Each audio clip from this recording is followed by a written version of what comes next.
We have Diane. Oh, I love Diane. Always jams along. Diane, you bring a smile everywhere you go, and I really appreciate that. I really do. Let's see here. I didn't want to miss anybody. Oh, hey, Hillbilly Herb. Nice to see you. And we have Carl. Hey, Carl. And thank you for being a member. Definitely, that's awesome. Stargazer is back. Hey, nice to see you. We've got the Blazer, of course, Blazer. Blazer does. Yeah, he's pretty talented, let me tell you. Let's see. I know I saw a few more. I just didn't want to miss anybody. And if I do miss you, like I always Andrew. I saw Andrew. Nice to see you, Andrew, and welcome. So glad that you could be here. And I love that you guys the chat goes like this. I really do. It's so cool to see. But yeah, I think I got most of you. Travis Miller, nice to see you. And sorry, Travis, I pronounced your name wrong. And two, if anybody's listening on X side, on Facebook, on Rumble, or what, the YouTube seems to have the best live chat. If you want to get on there, it's just go to youtube.com at SNX Radio. So, and then we got Valspop, who are great to see you. And let's see, Val. I think that's it. So, without further ado, let me bring on Dave. He's got his own YouTube channel. If you are interested, he does some talks that he's just got it going, I guess, a couple months ago. It's Dave Hunt Talks. But we're going to go ahead and bring Dave out, and then he can introduce himself to you, tell you a little bit more about himself and who he is. And hey, Dave, welcome. Hi, Coley, you're right. Yeah, I didn't take this because I was very good with technologies, just so you know. When it comes to, I know I get caught up on the dumbest, stupidest stuff sometimes. But yeah, that's welcome. For people who don't know you, why don't you tell them who you are and what you do? Yeah, my name's Dave Hunt. I live in the UK. I was born in London, but I now live in Wales. I run a YouTube channel called David Hunt Talks, and it's basically just chronologuing like all my experiences with what I'll refer to as non-human intelligences, and weaving a bit of spiritual wisdom along the way to sort of try and support people that are going through spiritual awakenings and stuff. So yeah, I'm a lifelong experiencer, and but it doesn't happen so much these days, to be fair. But that's part of the story, you know. That's a truth for a lot of people. It's like you go in that heavy part, and then all of a sudden it kind of lifts. I think that's when your mission kind of begins.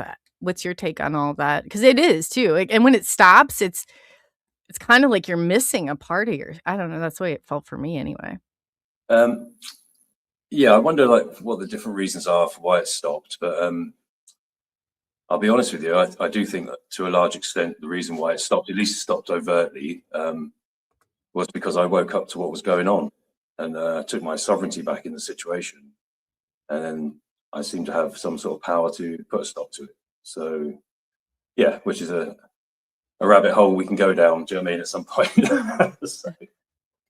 Yeah, I see. When you first unpack your story, I know there's so much to it. It can be literally overwhelming, but I mean, phenomenal. So you're a childhood experiencer that brings along very unique like situations and circumstances.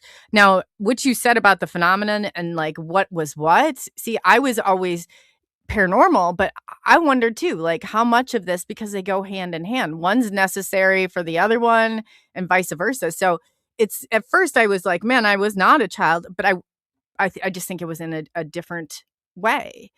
Yeah, I do agree with you. I do think that, to be fair, it's all one. It's just different facets of the same phenomena. Yeah, when I was going through all the contact experiences, I was also having all the other kind of poltergeist type activities happening at my house, and all the other strange phenomena like sleep paralysis as well, and just all these things like things disappearing and then reappearing, and like the TV controllers.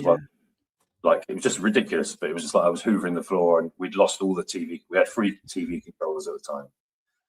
And I was hoovering the floor, and then I turned around and I turned back around, and they were lined up on the floor in front of the TV. where I just hoovered, you know, stuff like that, where you would go, no, that absolutely, this is like being haunted, you know. It was the same as that at the same time. So at the time, I tried to, because, well, I tell you what, Coley, should we go back right to the beginning? Yeah. Might as well start there. Yeah. I have a way of taking you. Don't let me take you off on the side roads, because I can, believe me, I can do that in a it's just second. difficult to get everything into like context, you know. So Sure. so yeah, so when I was like, my earliest memories of like being 4 or 5, I was basically aware that I was being taken by what people refer to as grey aliens. Sometimes that they were coming into my room, but they were coming in with soldiers as well. And even at that age, I was like quite into like toy soldiers and all that kind of thing. And I knew that they were American soldiers, and they were walking straight out of the walls with these greys as well. So as a child, I sort of believed that we just lived in a control system, and that there was like a continuous monitoring going on. I thought that like everybody was going through it, but like in the playground and stuff, if I bring it up with my mates, they'd look at me like I was mad, and I just basically shut up about it. Do you know what I mean? And then like I lived the first sort of 15 years of my life just in like the sort of very sort of like normal, stereotypical abductee life, you know, where I was petrified in the nights when these guys would come. They were taking my sister as well, and it was just I never gave permission for it. I never got an open dialogue with them. It was just being like them coming into the room and me not really remembering like what happened afterwards, you know, but having marks on my body, all the stereotypical classic stuff, you know, that abductees go through.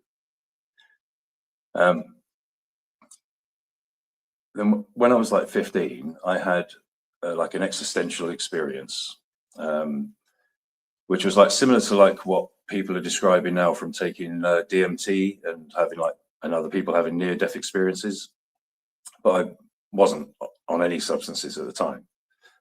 And I basically got taken out of my body and then taken out of what we'd call reality. And I know, like you said when we were talking earlier, like it's a place that people refer to as like the void. And I was in this place, and I had no context, you know, for anything like we discussed. You know, there was no sense of distance or anything. But a narrator came into my awareness and said, "Do you want to see reality for what it actually is?" And I went through this experience of seeing a white ball manifest in front of me. And when I closed in on it, it was like electromagnetic information fields going backwards and forwards. And the narrator sort of was saying that basically reality wasn't what we think it was. A little bit more like the way people understand like the Matrix. You know, it was like it was saying that consciousness was decoding those information fields into a 3D reality. So I came back from that experience. I do go into a lot more detail in some videos on my channel and stuff, but I just try and keep it quite straightforward for now. But when I came back from that experience, I was like changed. My sense of like awareness had changed. There was nothing I could do about it. It was like there was the persona that you see, like called Dave Hunt and stuff, you know. But then there was like this separation. There was like a silent kind of witness. I've heard people describe that as, you know, just like observing, like a gap had opened up, if you like. And I sort of like mistakenly thought, to be honest with you, that was spiritual enlightenment. I thought that I had become enlightened through that experience and stuff. But what I was ripe for the picking. I believe that like these entities came and they pulled off like quite a decent deception on me. And that's what I sort of like try to warn people now about, is that like these guys had UFOs. They had white lights in the sky. They appeared in my bedroom. These guys, do you know what I mean? Like, and they, for all intents and purposes, are exactly the same as people are describing when they're describing like ET interactions, you know. But I don't believe these guys were that. I think they were doing it in a deceptive way. You know, you've heard other people, there's other people saying, isn't it? Like, but what happened was they sort of gaslighted me, and So I was like about, at this time, I was about 24. And me and my wife and my daughter, she was only 3 months old at the time. And we got abducted like during the middle of the day, coming back from the hospital. I just had a x-ray. And we all got taken on board the craft. And there was 3 people stood opposite me. And they looked like human beings, but like really beautiful human beings, you know, like exactly the way that people describe like Nordics. And they had like the blue, like tight fitting outfits on, you know, great physiques, all that kind of stuff, you know what I mean? And there was 2 blokes and there was a woman. And the bloke in the middle was talking to me, and he was saying to me that I needed to get involved in a program. He said that me and him had an overlap of egos, right? He said that what he was trying to tell me was that he was me. He said, "Oh, I am you. I'm you from another time." He said, "That's why we've got this great communication. That's why we're going to do this program together, where we're going to wake people up, you know, like to the reality of like extraterrestrials and stuff." You know, he said that there was a big change coming and all this stuff, and he did. Right, he did look like me. When I say that, I mean, like I say, he was better looking, but he was like, there was a resemblance. Do you know what I mean? Mm-hmm. And I'm sorry, you know, I've got a cold at the moment as well. I'm drying out. Oh yeah, no, that's not even a problem at all. Do you think you were a part of a government program? Because this sounds a lot like, you know, like how they would Yeah, so gifted and talented. I believe that like at some point, this phenomena blends into government. So I think that like the phenomena is real, and it's non-human in origin, but I think that it does also work with like certain levels of like our worldwide military industrial complex, or whatever you want to call it. You know, like it's working with them at some level. Because I knew that like military personnel had been on the abductions when I was children, so I knew that, you know. And they were American. That's interesting Yeah, too. I knew they were American. It's just like when the soldiers came out of the wall, like they had like more of the drop helmet at the time. Yeah, it's a long time ago when I was a kid, you know what I mean? But I knew the difference. Like the British helmet was like kind of just round, like a base. You know?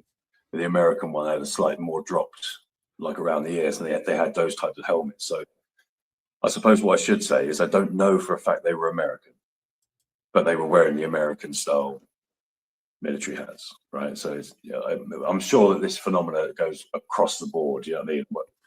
It's only in our minds that we think, oh, it's the Americans or it's the Canadians or it's this, but it's probably there's some level to the world where those lines don't mean anything. Do you know what I mean? So, Oh, I'm sure, but it does seem like, and even coming from here and knowing about the block budget projects, it seems like America, they're the first ones to respond on a lot yeah, of this. that does seem to be the case. Do you know what I mean? So for whatever reason, like maybe it's like say the resources of the land mass and stuff, but this phenomenon is using like what we call superpowers or whatever, isn't it? You know what I mean? Like, you know, Yeah. got the most resources, so they're working through these big groups, you know, but they're all on the same side basically. I'm not saying that. Oh Yeah, no, yeah, I agree. yeah. I agree. I said there's us and then there's that 3%, and we're not the Yeah, same. We are that's not it. the same. And of course, then like so that 3%. I mean, like, you know, there's plenty of stuff flying about them, about who they might actually be or what they might actually be. But again, even that, the elites, I think it blends into this astral realm of this conspiracy, if you like, because they're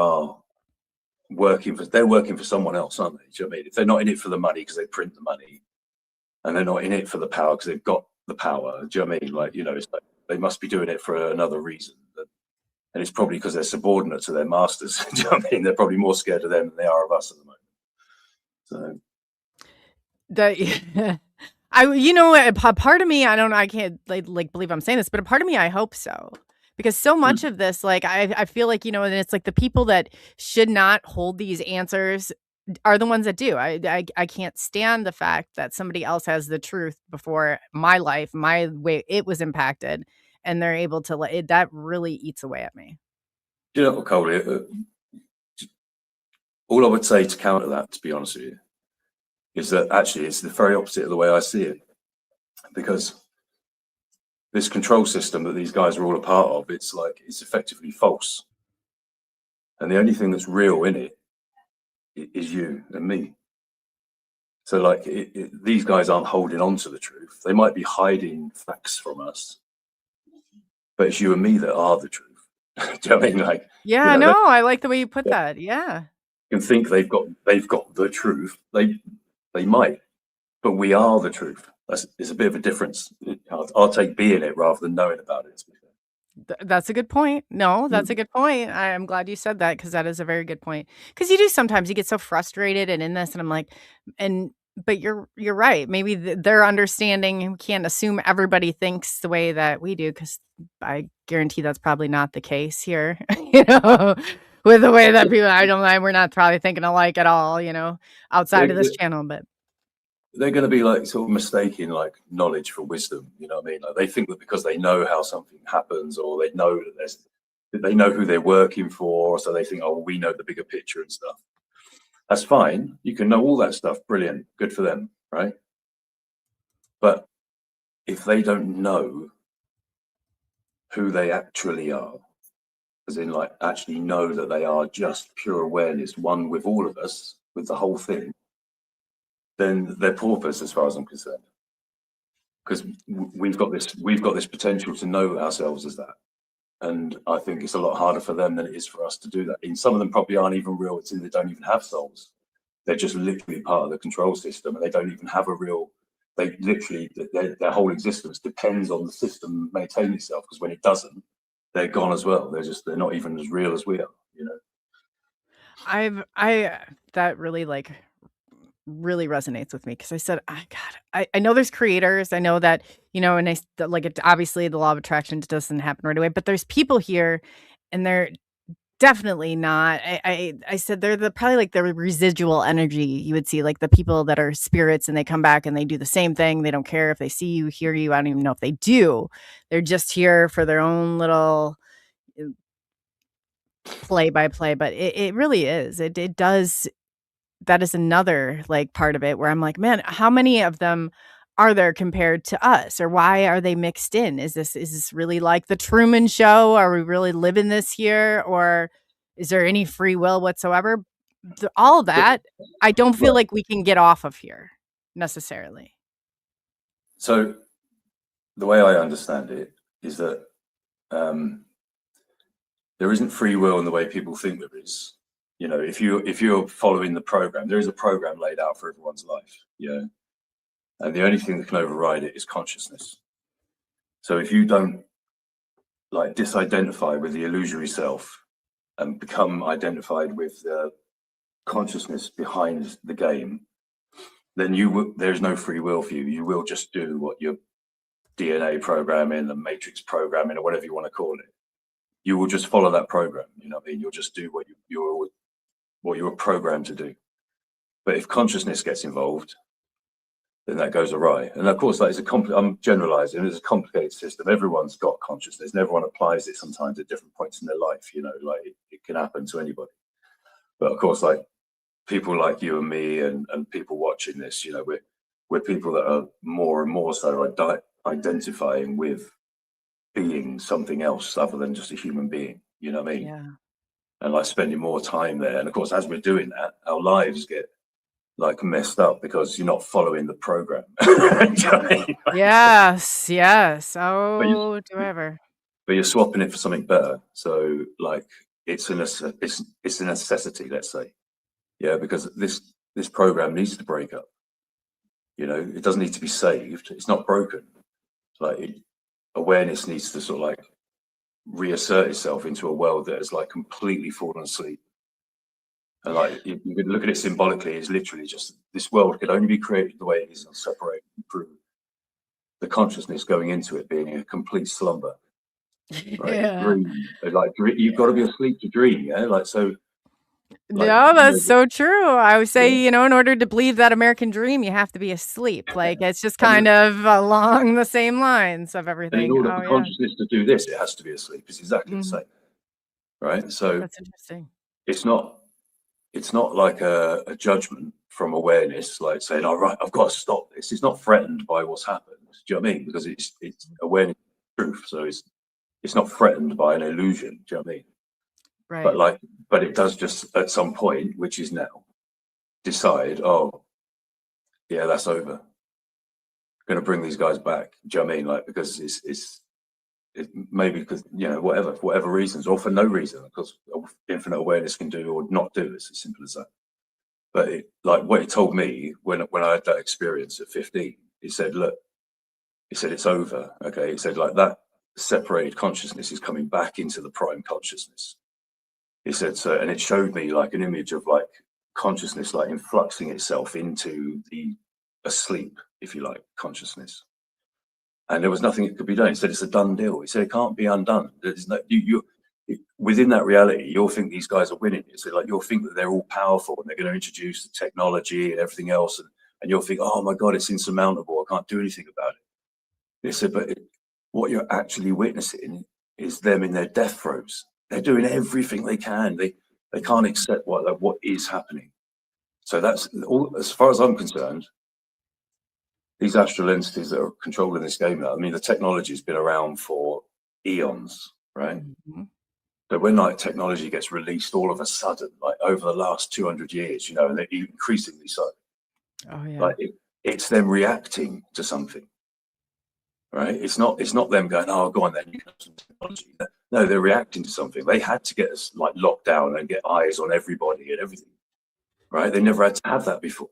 Do you know what I mean? Like, but now they've got to. Now they've got to hit us with frequency weapons, chemtrails, chemicals in the food, chemicals in the water. They're doing everything they can to stop this. But it's a waste of time. It's a done deal. They're trying to threaten something that can't be threatened, and they're trying to deal with something that can't be dealt with. So do you believe they're trying to stop what is about to happen if, like, let's say people were to align with one another in a frequency change? Do you think that's what ultimately this is boiling down to? Yeah, and I think it's like eventually what will happen with this will dissolve. And like the way I saw it was, it said that it was available for awareness, obviously always to be home, right? So some awareness withdraws back into the infinite. But it said that a lot of, if you like, people, you know, it's not a good description, but it said they would actually choose not to go all the way home into sort of like formless awareness, but they would go back into the prime dream. He said it's lovely there. He said brilliant. He said like the thing is, he said it's not about good or bad. He said like, you know, you're confused about all that kind of stuff, right? He said it's not about good and bad. He said it's just awareness. That's all it is. He said, so for instance, like if he said like if you were near a stove and I had some boiling water in a pan, like would you put your hand in it? Like no, right? It's not because I'm a good person or a bad person I wouldn't put my hand in it. It's because I know, I'm aware that it would damage my hand to put my hand in it and it would hurt like hell, right? Mm-hmm. Do it. Now, if you lived in a reality where the connection and information from the source is freely available, and also the energy being given from the source is freely available, right? Yes. You wouldn't hurt people, right? You wouldn't lie to people. You wouldn't steal from people. You just wouldn't do those things.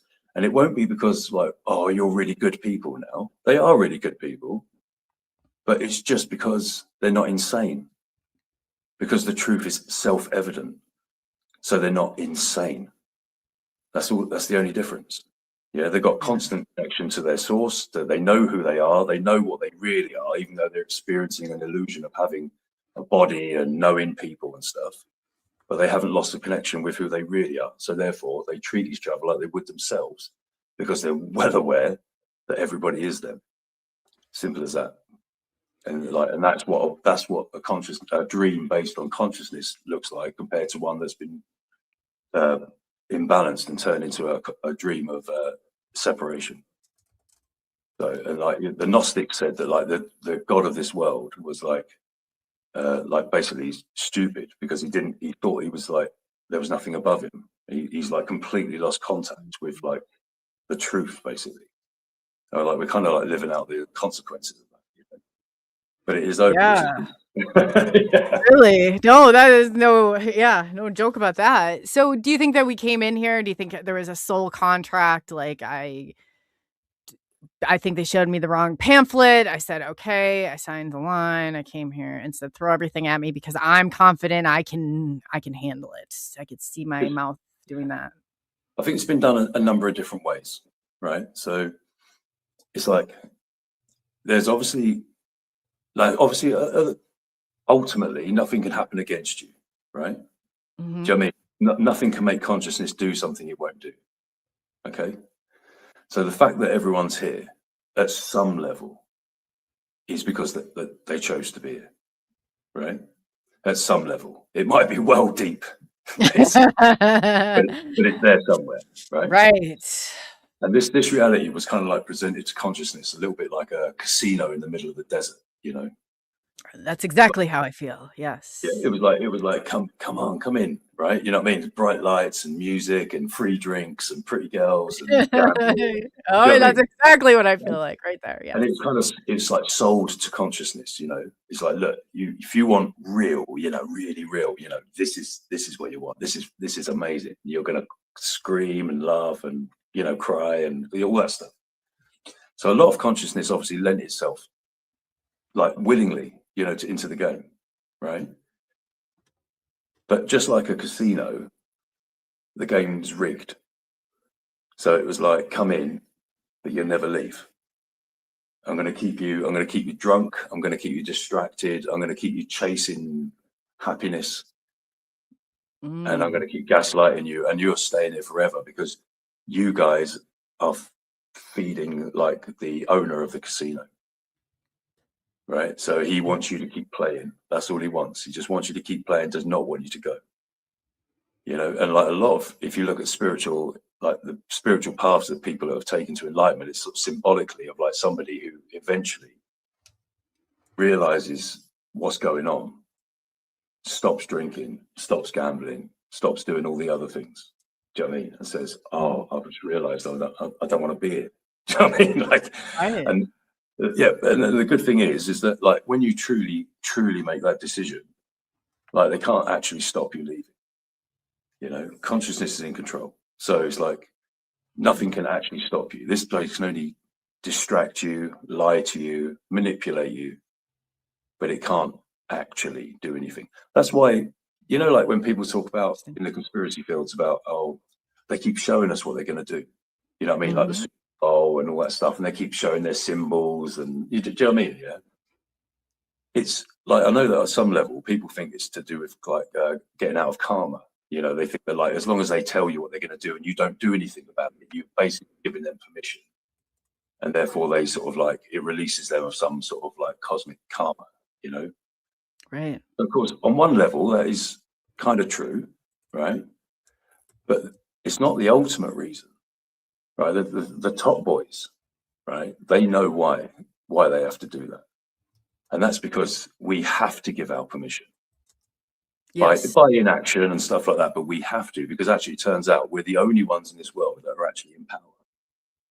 So That's so everything, true. We do. For whatever reason, I said you have there's some point that you've given consent, or you might not have realized it, but you have given consent to it. but, Yes. but that's your salvation because when you realise that you've given consent for everything that's been happening, you can withdraw it. But until you realised you had a choice to do that, they've distracted you. They've gaslighted you into believing that you don't have any power, or that you don't have a say. They can't actually make it so that you don't have any power or that you don't have a say, but they can convince you of it. That's all they can do because that's all they've got. It's like lies and deception and false. That's all they got, right? They haven't got truth, so they haven't actually got any authority.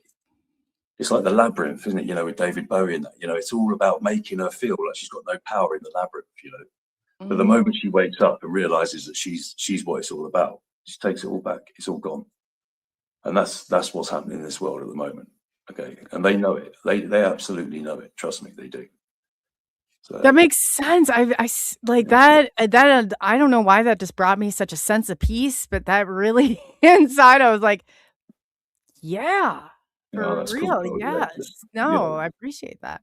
this is about empowerment. You know what I mean? But like I say, ultimately, that's like a bit of a falsehood, because I don't need to empower anybody, because they are the power. You know what I mean? It's like it's a sleeping lion, like David Icke would say. You know, it's like you don't need to sort of like turn the lion into a lion. It's already a lion. You just need to give it a so. Just waking them out of hibernation. Yeah. So if you want, I'll talk about the so the control system. Let's say when it realized that something was like had been ignited in me from the experience I had, it launched like a deception on me. And so I got abducted. I agreed to get into a contact program with these guys. Now they told me that, so basically, yeah, he told me that I wasn't human. Do you know what I mean? Like they were making out that I was an alien that was like living here. Do you know what I mean? Like, and I was part of this awakening of humanity, you know. And that proper derailed me, because of course when I came back from that experience, I had this sense of like, oh, I'm not human. I just hadn't like properly like come to the realization that it wasn't because I'm not human because I'm an alien. It's just that I'm not human because I am pure awareness. That's why I'm not human. Do you know what I mean? But I definitely am having a human experience, right? Not an alien experience. But these guys were telling me that I was an alien. So I was starting to walk around. I'm looking at everyone else, like my family and, you know, everyone, the girl at the shop or whatever. And I'm thinking, oh, I'm not human. Do you know what I mean? These guys are human, right? So that was the first thing they did. They isolated me from humanity. Yes, they do isolate you. Right? Oh, yes. But it was all through gaslighting. It was all through telling me that I was on some great spiritual journey. Do you know what I mean? That this was all for my benefit, and like my life was going to burn down, but it was because it had to create something much better. And all right, I went along with it. So you're saying that, like, my blood being monitored at this strange farm by these machines is probably just more of like smoke and mirrors. Like, do you know what I'm saying? Like, what? It's a complicated situation, I think. There's so many different agendas running. Do you know what I mean? Like, you know, but it kind of simplifies back if you just talk about it as the control system. But within that, there's so many things going on. Do you know what I mean? And I'd like to know more about your experiences, to be fair, Coley. You know, I didn't, but like, it does sound like you had quite an interest in. Go figure it'd be mine. But it really does. It bothers me because I'm trying to figure out, you know, like, these are frequency machines. They're all tie into all of this stuff together. What was the point? You know, why? But I was isolated. I was kept very isolated, not only from my siblings, but from other kids. And it all stems around the blood. That's what they told me anyway. So I remember even going to this barn and looking under a microscope, and the guy's like, look, you know, you have high yeast contents, you have, you know, hypoglycemia, like you could see it. It was under a Rife microscope. And I was like, but what is this? I can digest it all, but what is this all about? That's where I go with it. But I mean, obviously on one level, it is all frequency. That's why frequency machines are so important to them. Do you know what I mean? Because it's all frequency. This is all frequency, you know. But like, and also it's the same with the blood. So with the blood, you're talking about DNA, which is a transmitter receiver, which effectively is a frequency spectrum of information passing. You know, that's what it all is, you know. So again, there's reasons that blood's important to them, but I don't know everything about that. But DNA seems to be really important to them. Yeah. But I think a lot of it's got to do with the fact that it's a transmitter receiver. And obviously, if you're carrying a different antennae to other people, then you've got different potentials to other people. It's as simple as that. And they're well interested in people's potentials, you know. So if you think about it, Coley, right? So it's like, it comes back to that thing in what we're saying. Like, so it seems like they're in control, right? But who's being insecure in this relationship? Do you know what I mean? Is it us or is it them? Us, we just keep going, oh, we put up with that. Oh, it's all right, mate. Yeah, you're looking for more money from me. Okay, yeah, no worries. Oh, you are brilliant. Okay, you're going to make us all wear masks, whatever, right? Mm-hmm. These guys are well insecure, man. You know what I mean? You've only got to have a slight, you know, like spiritual experience, or have a slight different DNA in your blood and that, and they're going to have sleepless nights over sitting outside your house with laptops and stuff. You know? Right. That's the part that is like, wow, how does this make any sense? But you might be right. The way that you put it earlier is like, maybe we're not the ones that are losing the slip of control. Maybe this is slipping Oh, through their fingers, not yeah, ours. absolutely. That's why they're working so hard. We don't even have to. All we have to do. See, the thing is about, like, again, a lot of people get confused about like sort of spiritual journeys and spiritual awakenings. It's not about that you've got to do anything. All you've got to do is stop doing some of the things you are doing. Do you know what I mean? Yeah, which, that's a good which is a point lot too. easier. So one of the things you're doing constantly is deluding yourself. Do you know what I mean? You're identifying with a fictional character. That's insane, right? Yeah. So it's like, so all you got to do is like stop doing that, and then like your sense of awareness will just increase, because awareness isn't something that you have to create, because it's not based on belief systems or anything. It's real. It is truth. So it doesn't have to be created by your mind. It doesn't have to be sort of brought into existence. It already is there, right? Yeah. There's no need to do it now, but like, you can just do like silly little things, right? If you have never experienced like pure awareness, right? Just close your eyes. Right. Thoughts will start coming into your head now, right? For those with presence, they will realize there was a silence between like closing the eyes and the first thoughts that came into their head. For those that didn't notice, that gap in there was pure awareness. You weren't thinking anything, you weren't seeing anything, you weren't doing anything. You were I pure like the aware, way you explained that right? because it's so And it, hard. Like, yes, that's yeah, great.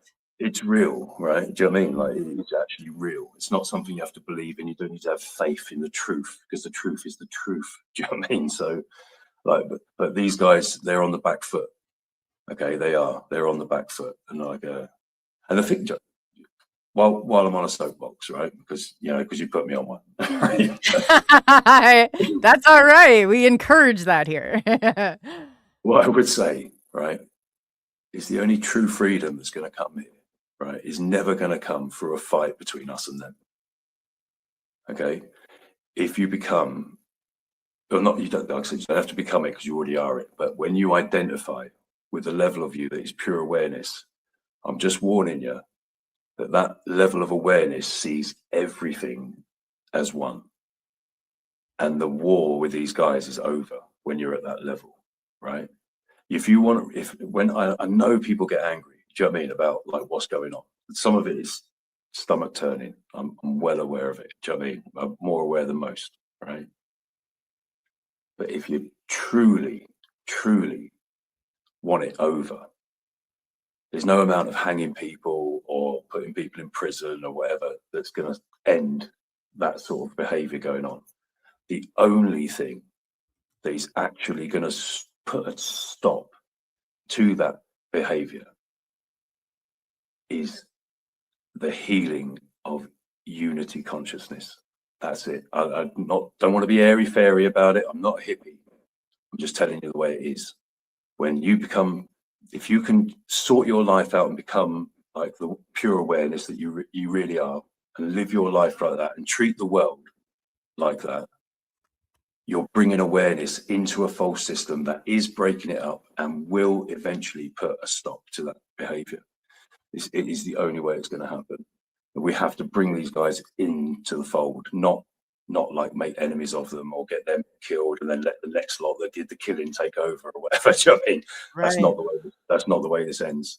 The way this ends is as one piece of consciousness coming back into the fold, and everybody involved in this game we're all just equally responsible for the world. It's as simple as that. That is our power, is to know that we're all the consciousness that has made this game happen. And it's not about blame and all that kind of stuff. It just Mhm. it just is. This world happened. Cool. There's a nicer world waiting. Brilliant. But first, we have to deserve to be there, and by deserving to be there is that we heal this separation and this kind of the terrible things that happen. It needs to sort of end. Do you know what I mean? But it needs to end inside of every single person, because it is true that like this reality on one level is like holographic in nature. Mhm. So what happens in the world is a reflection of every individual. I know some people really don't want to hear that, but the truth is that everybody within their own little system has a little fascist system working inside of them that's keeping things from them. It's keeping the truth of who they are from them. Right? That's what the ego and the mind is. It's a mechanism created by a false construct in order to stop you realizing the truth of who you are. And it works. It really is good. Billions of people can attest to that.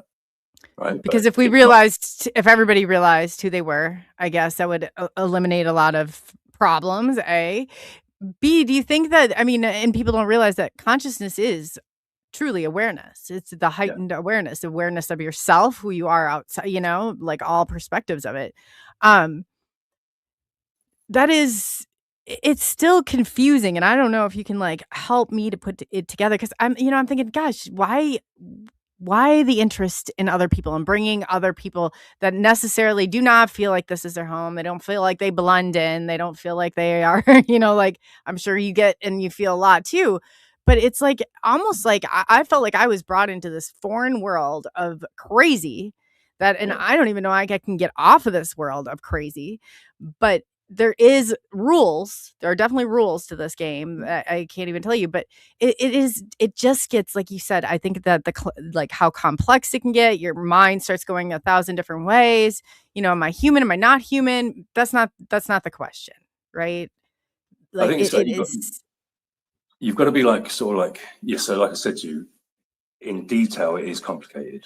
Like I said, there are a myriad of different agendas. There are a myriad of different beings like operating in these astral realms, but you've just kind of got to always remember to keep it back to the actual simplicity of what's going on. It's just consciousness identified with an illusion that needs to wake up from itself, heal that illusion, and move on. That is effectively what everyone's agenda is working at. Either theirs to stop you or yours to wake up or whatever. But like I say, I'm sorry, I mustn't talk in those terms. It's not us and them. It really isn't. But that is effectively, it's just when the narrative talked to me about it, right? It was a lot more poetic about it.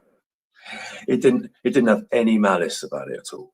Oh, I bet not. It said, look, it's an art piece. It said that's what it is. It's like a piece of art. Said and it said I'm not threatened by any of it. And it showed me an image of like these people sitting in the front room watching telly, and then like Bugs Bunny came on the telly and had some TNT. And it said, like, this is what you're like at the moment. And all the people like jumped up off the sofa and run out of the house because there was a cartoon on telly with TNT. He goes, but from my perspective, you can tell that you're insane. And he said, he goes, obviously, he said, the TNT is not real. He said, so why would I react to like what's going on in this dream? He said, it's not real. Oh, that's good. It's good. He said, I'm not threatened by anything that happens. He said, nor are you. He said, that's why you don't mind playing these games. He said, that's why we don't mind. He said, ultimately, we're all okay. Do you know what I mean? He said, look, if you identify with me, he said, you'll realize this is a blink of an eye. And then the most amazing part of it was then it said, just look out. And there was no context for that, right? Look out, right? It was nothing, because I couldn't tell like what was left or right or up or down or anything. But I did. I saw my awareness just kind of like looked out into this kind of sea, if you like, of consciousness. And there were white lights for as far as I could see. And I felt like I could see forever, but like in every kind of like direction. It was a little bit like, like a dark night sky. Mm-hmm. But it was like more vibrant than that because the lights weren't steady. They were all blinking in and out, just like what I'd seen right in front of me when it showed me our world, our reality, if you like. And it said every single one of them is the same as this. He said, I'm infinite. Wow. He said, I'm unlimited, infinite creative potential. He said, could you even comprehend that? Do you know what I mean? He said, like, there's an infinite amount of dreams I'm dreaming, all like, in an infinite now as well. Obviously, there was no time there, you know what I mean? So it was just like, he said, everything is like, I can show you your reality in slow time, if you like. He said, but from my reality, he said, it's already happened. He said, that's why I tell you when I said to you that it's a done deal. He said, the whole dream's over. When he wanted it to be, it's done. And it said, like, you've already come home. He said, why do you think you're here watching it? He said, you're already home. Like, time meant nothing, it meant nothing there. So I was just like, I felt really secure, you know what I mean? Like, I just came back. You know what? I mean, like, I was never born, you know what I mean? I can't die. maybe that's what some of the old teachings were talking about when they said, like, if you know me, you'll know no death. You might have been talking about just the truth, you know. If you know the truth, it's the end of death. Yeah, Because because only, okay, that makes yeah, sense.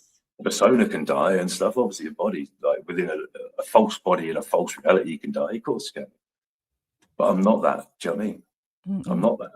So of course, I've just turned into forever. I'm just forever. It's like, come on, then let's play then. Do you know what I mean? I'm in the cinema, I'm in the casino or whatever. It's like, okay, well, I'm not in a rush to get out of here anymore. It's like, because like there's a player. Okay, yeah, and Yeah. that's what it seems like, from, I don't know, whatever you wanna call the not necessarily the opposition, but on the opposite side of this, they don't seem like they have a timeline. They don't seem like they're rushing because to beat a clock, and I think that's a good point, that you realize that this is, infinite. This We're not dying, where I don't know, we I'm not gonna say we can't leave here because I really would like to, just to get a different perspective, but yeah, that's well stated, well put. It's like it's what they're sensing, right? Is it like consciousness is going to come into the system? Like the way I saw it, it was like it came in like a tidal wave, and what they're seeing now is like the swelling. Do you know what I mean? Like they know what's coming, and they know that it's happening. It's obviously not happening on the physical level; it will play out here. But they're watching the energies. You see, they understand energy. They understand the full spectrum of like the creation that they've made. So they can see like the start of the wave coming in, and they know it's coming. Like they'll gaslight everyone to death. You know what I mean? With like the fact that they'll just go, the people that are working for them and stuff. They'll be telling them, "Oh, look at these soppy guys, man. They think they're going to save the world." All this stuff. And, people will believe it. Of course they will. But those people are unconscious. So they think the world's being played at a game of like you and me with arms and legs and stuff. It's not. This is just the where it plays out on the screen. The projector's where it's at. You know what I mean? Oh, yeah, no, that's interesting, yeah. So it's like, this is just what's happening in the world now. What you're seeing, the chaos now you're seeing in the world, is like I said, obviously there's a number of different agendas. It's complicated, but in theme, what is going on is the world's going into chaos because consciousness is coming into the world, right? That's why there's an explosion of people, all the rest of it, an explosion of like craziness, right?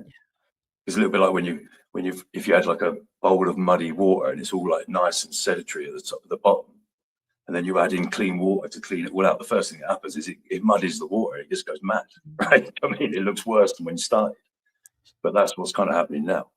So there's a kind of, in their heads, it's like, it feels like a battle. In consciousness, mind, if you like, or no mind. It's just whatever. It's just going to carry on doing what it's doing because it's done.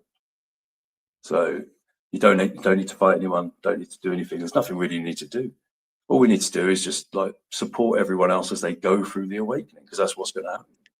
That awakening is not a pretty process. No, it's not, right? So, and that's why there's been a lot of people over the last, obviously it's been going on for a few hundred years now, I think, but like, especially over the last sort of 40, 50, 60 years, there's been a lot of kind of icebreaker type consciousness that's come into a world that's like very distracted, very asleep, and has still managed to wake up within that, right? And I do believe that it's possible, and again, it's not like a judgment or a hierarchy, but I believe obviously there are souls in that prime dream that are also choosing to come into this at this time because they've got a good chance of waking up within it. Like they're coming in being born asleep just like everybody else, but because they've got that kind of divine spark about them, they're managing to sort of like, be an icebreaker for the ones that come behind them. And they're going through all the crap, that you go through a spiritual journey. It took me, from the moment I was like 15, I probably didn't recover until I was about 35. That was the journey of my consciousness going, to where it is now. It was like a 20-year journey of like a lot of ups and downs and all the rest of it, and dangerous stuff, Yeah. But like, but I'm seeing people do that now for 3 months. I know. Yeah, and then like, next thing you know, like because of like this double-edged sword, which is the internet, like the next thing you know, they know everything. Well, I had to read books and I had to study and go through all these stupid rabbit holes that led to nowhere. they're seeing through all that now in months. You know, Do you think are you gonna believe like once so many kind of like AI, like, you know, the belief of 100, maybe 100 people, and then it like reduces to a singularity that it's known among everybody? Or do you think that this is, yeah. because we So are yeah, definitely all connected as one?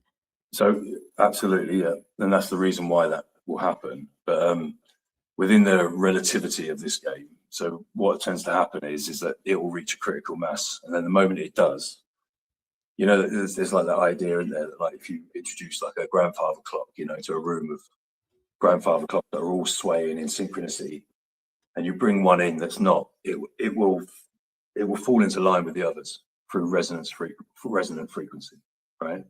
There's an aspect to that to humanity. So of course people will come in, they might be different in their frequency and stuff, you know, when they're born, but a lot of them just got hammered into normal life. You know, just got brought into line by the overriding frequency. So it just keeps influxing like different, like it's like the symbolically, like just keeps bringing in new grandfather clocks. And then it tries 5, you know what I mean, and sees what happens. And at some point it brings in enough that what happens is all the grandfather clocks that were there originally start beating to a new beat. Now, when that happens, and I think we're on the precipice of it, you're going to see people wake up that you never would have dreamed in 100 years would wake up, because the whole thing is switched. Critical mass has been reached, and now the whole room's changed. And you're going to see stuff going on that you'll go, oh, that's insane. That's like insane. They'll put a smile on your face. Do you know what I mean? Yeah. Yeah, no, you're already there. So it's like you can, at that point, it's nice because you're kind of sitting back and watching everyone and just being there for them. You know what I mean? Because you are them, so you're going to be there for them. But you know that you like, there's something about your soul that you came in a little bit earlier. You did the work because you want to be support staff. Do you know what I mean? That you want to come in, you want to help raise awareness, help support awareness, and like, and just let it do its thing. Do you know what I mean? And trust it. You know what I mean? Because it is you. So there's no separation between you and it. You don't have to worry about what it's going to do. Do you know what I mean? No, yeah, no, that's a good point. So, what do you think? So if you're coming in here with your chances of waking up, right? Do you Right. know? I mean, why is that so significant? Do you think? Does that sound stupid? Because it sounded stupid when I said it, but I'm really trying to put this Do you part mean me together. personally? Is that what you Like mean? anybody, like if you were to come here, like, and then you're like, oh, my chances of actually waking up there during that time, does that mean you have to serve less time here? Or does that mean that you Yeah. leave with a So obviously, different?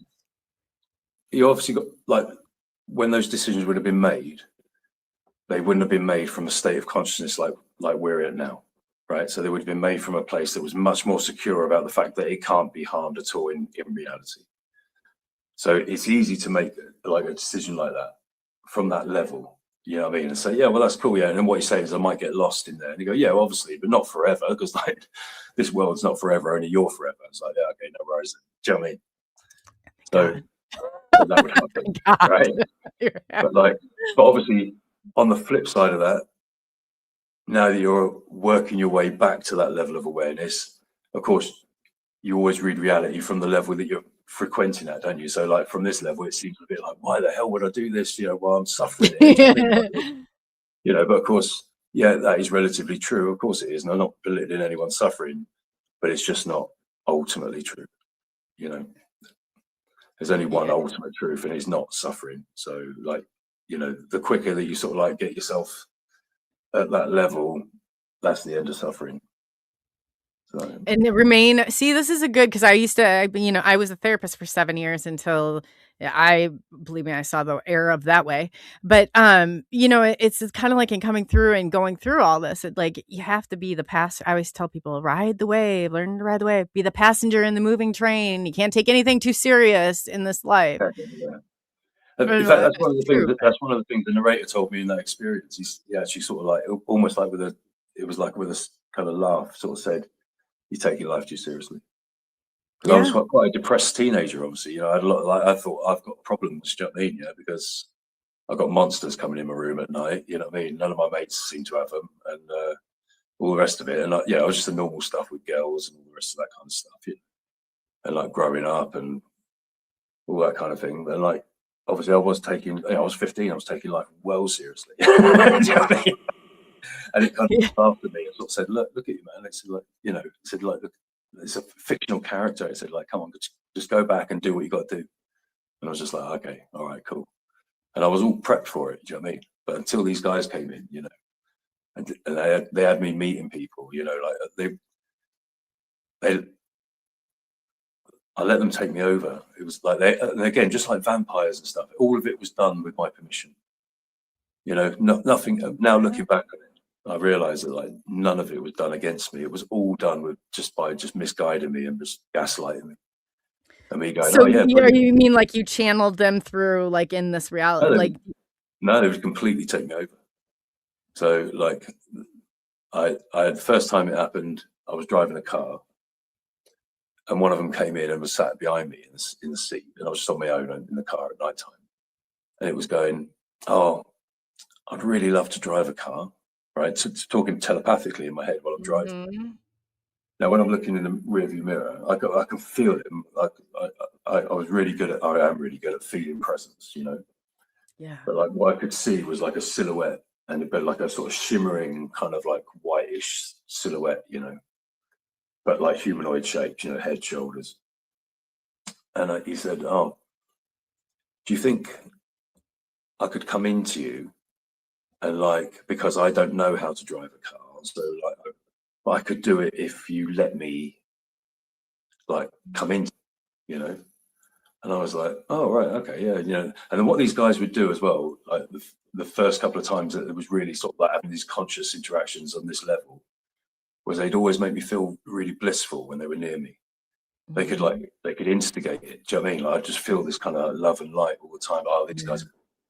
do you know what I mean? And so I agreed to it, and I just went, "Oh yeah, mate, yeah, come in." And then I experienced what it was like to. It was a little bit like being in a cockpit, and like you know, like it wasn't like I was gone, but it was like I just gave over the controls to the other pilot, and then I sit there and I just watch him doing stuff, and I was just like, as consciousness, I just sat there, just like not doing anything to my body, just letting him do it. But he was like using my knowledge and stuff like that, you know, he was using my coordination or whatever. But it was, Wow. yeah, but What did you feel like after I've channeled stuff before, but this like the intensity of it, how I mean, did you feel like, hey, there's something is wrong here? Like that did not feel right with that situation? Or were you just like into that whole bliss and euphoric like yeah, not at all. Yeah, I didn't feel anything wrong at the time. I just was like, oh, okay, brilliant. And he said, now the thing was, what had happened was, it was like kind of, he was working on behalf of that group, and it was just a ruse. They needed permission to enter me, yeah. and I had to give it. So that's how they went about giving it.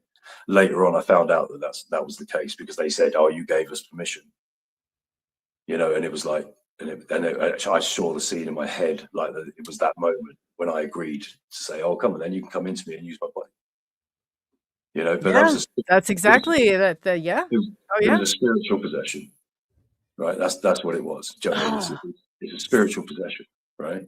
Now, what they would do is then, like, so there was like a group of people that I was kind of like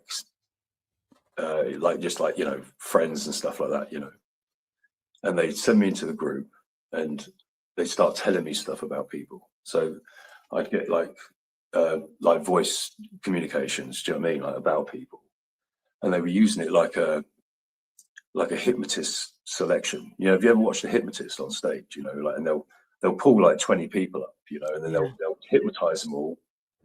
And then as like they try to get them to do things, they sort of like can tell like who's not really that hypnotized, and they'll sort of tap on the shoulder, say you can go, and then they'll whittle it down to sort of like there'll be 3 people, and they've got those 3 people banged down. You know what I mean? They can do anything they want to those 3 people. They're proper under, yeah. And that's what they would do. They would like have me talking about like conspiracies and about aliens and stuff, you know, and then like some people would show interest, some people would walk away, you know, that kind of thing. And then the ones that would show interest, they would start directing like the conversation like straight at them, like pull them in. Do you know what I mean? People were saying like to me Yeah. afterwards, like, "Oh, I said something was really weird was going on in my head when you were talking earlier and stuff." You know, people were getting touched and like their heads opened up and stuff when I was talking. And then they would whittle it down and get one. And then when that person was like, you know, fully on board, like, you know, I want to meet the aliens. Yeah, I want to meet the aliens, Joe. They would arrange for meetings to happen. But all it was to do was they were using me as a bridge. They told me that they were using me as a bridge in order to like wake humanity up and stuff and wake them up to the ET presence. But what they were doing was just using me as a bridge to get into other people's lives. So if someone likes, you know, like say had an encounter with them, next thing that would happen is they'd start having loads of other encounters and having loads of poltergeist activity and all that sort of thing. They were just using me as a kind of like doorway to other people. And so you're kind of recruiting them for them, basically. I was allowing these entities to like latch onto them in a way. Do you know what I mean? As if it was just like an exercise in like it does. It's like this is where the paranormal just comes rushing in, because I'm like, this is so, man. Yeah. And I understand, like, so much of this happened outside of your awareness. I mean, they did it they tricked. I mean, that trickery is used on so many levels, and it's hard because it's like all that trauma is the only way through like the only way to this and through this, and all my experience and everything that I've seen so far is it's trauma. So it can play on that trauma, but then it also, I'm sure a part of you has to feel like, man, did I just you know, I've done stuff not knowing, not willing, and it's like, you know, that to on top of everything weighing on you, I'm sure is a lot. That was like the thing was that as time went on, like what I was perceiving happening to people wasn't in line with these benevolent, higher evolved beings. Do you know what I mean? And I was like, right, I'm not sure. Like something's not making sense here. You know, it's like this is over years. This is right. So I eventually started calling them out, and I was like thinking, hang on a minute. You know, I was like having these like waves of like lucidity, and I was thinking, oh man, you don't know who these guys are. Do you know what I mean? Like that's the truth. You don't. They told me who they are, but people lie. Do you know what I mean? And I was like, of course, like, these guys are strangers. I got sucked like into it because like I so badly wanted answers for why I didn't feel human and why I felt like I was in a strange world or whatever. That I totally like forgot about my experience when I was 15, and I was completely on with these guys. Do you know what I mean? They came with all the answers, you see. Yeah. They came with why, oh, you're special. I believe I was special. I believe that I was here, like, you know, saving the world sort of thing, you know. I lost 6 stone, all this stuff, like weird stuff, you know. I ended up, like, my marriage broke down. I ended up living in a tent. And all the time they were telling me that this was all like the best thing that could happen to me. Right? Yeah. And I was seeing like stuff happening in other people's lives. I don't want to talk on their behalf, you know what I mean? But like, and I wasn't happy about it. So I started calling them out, and I started saying, "Oh, I'm not doing this anymore," you know. And at first they were like, "Well, look, I know it seems a bit like this, but it's not. It's honestly, you know, trying to get me to trust like this long-term plan, you know."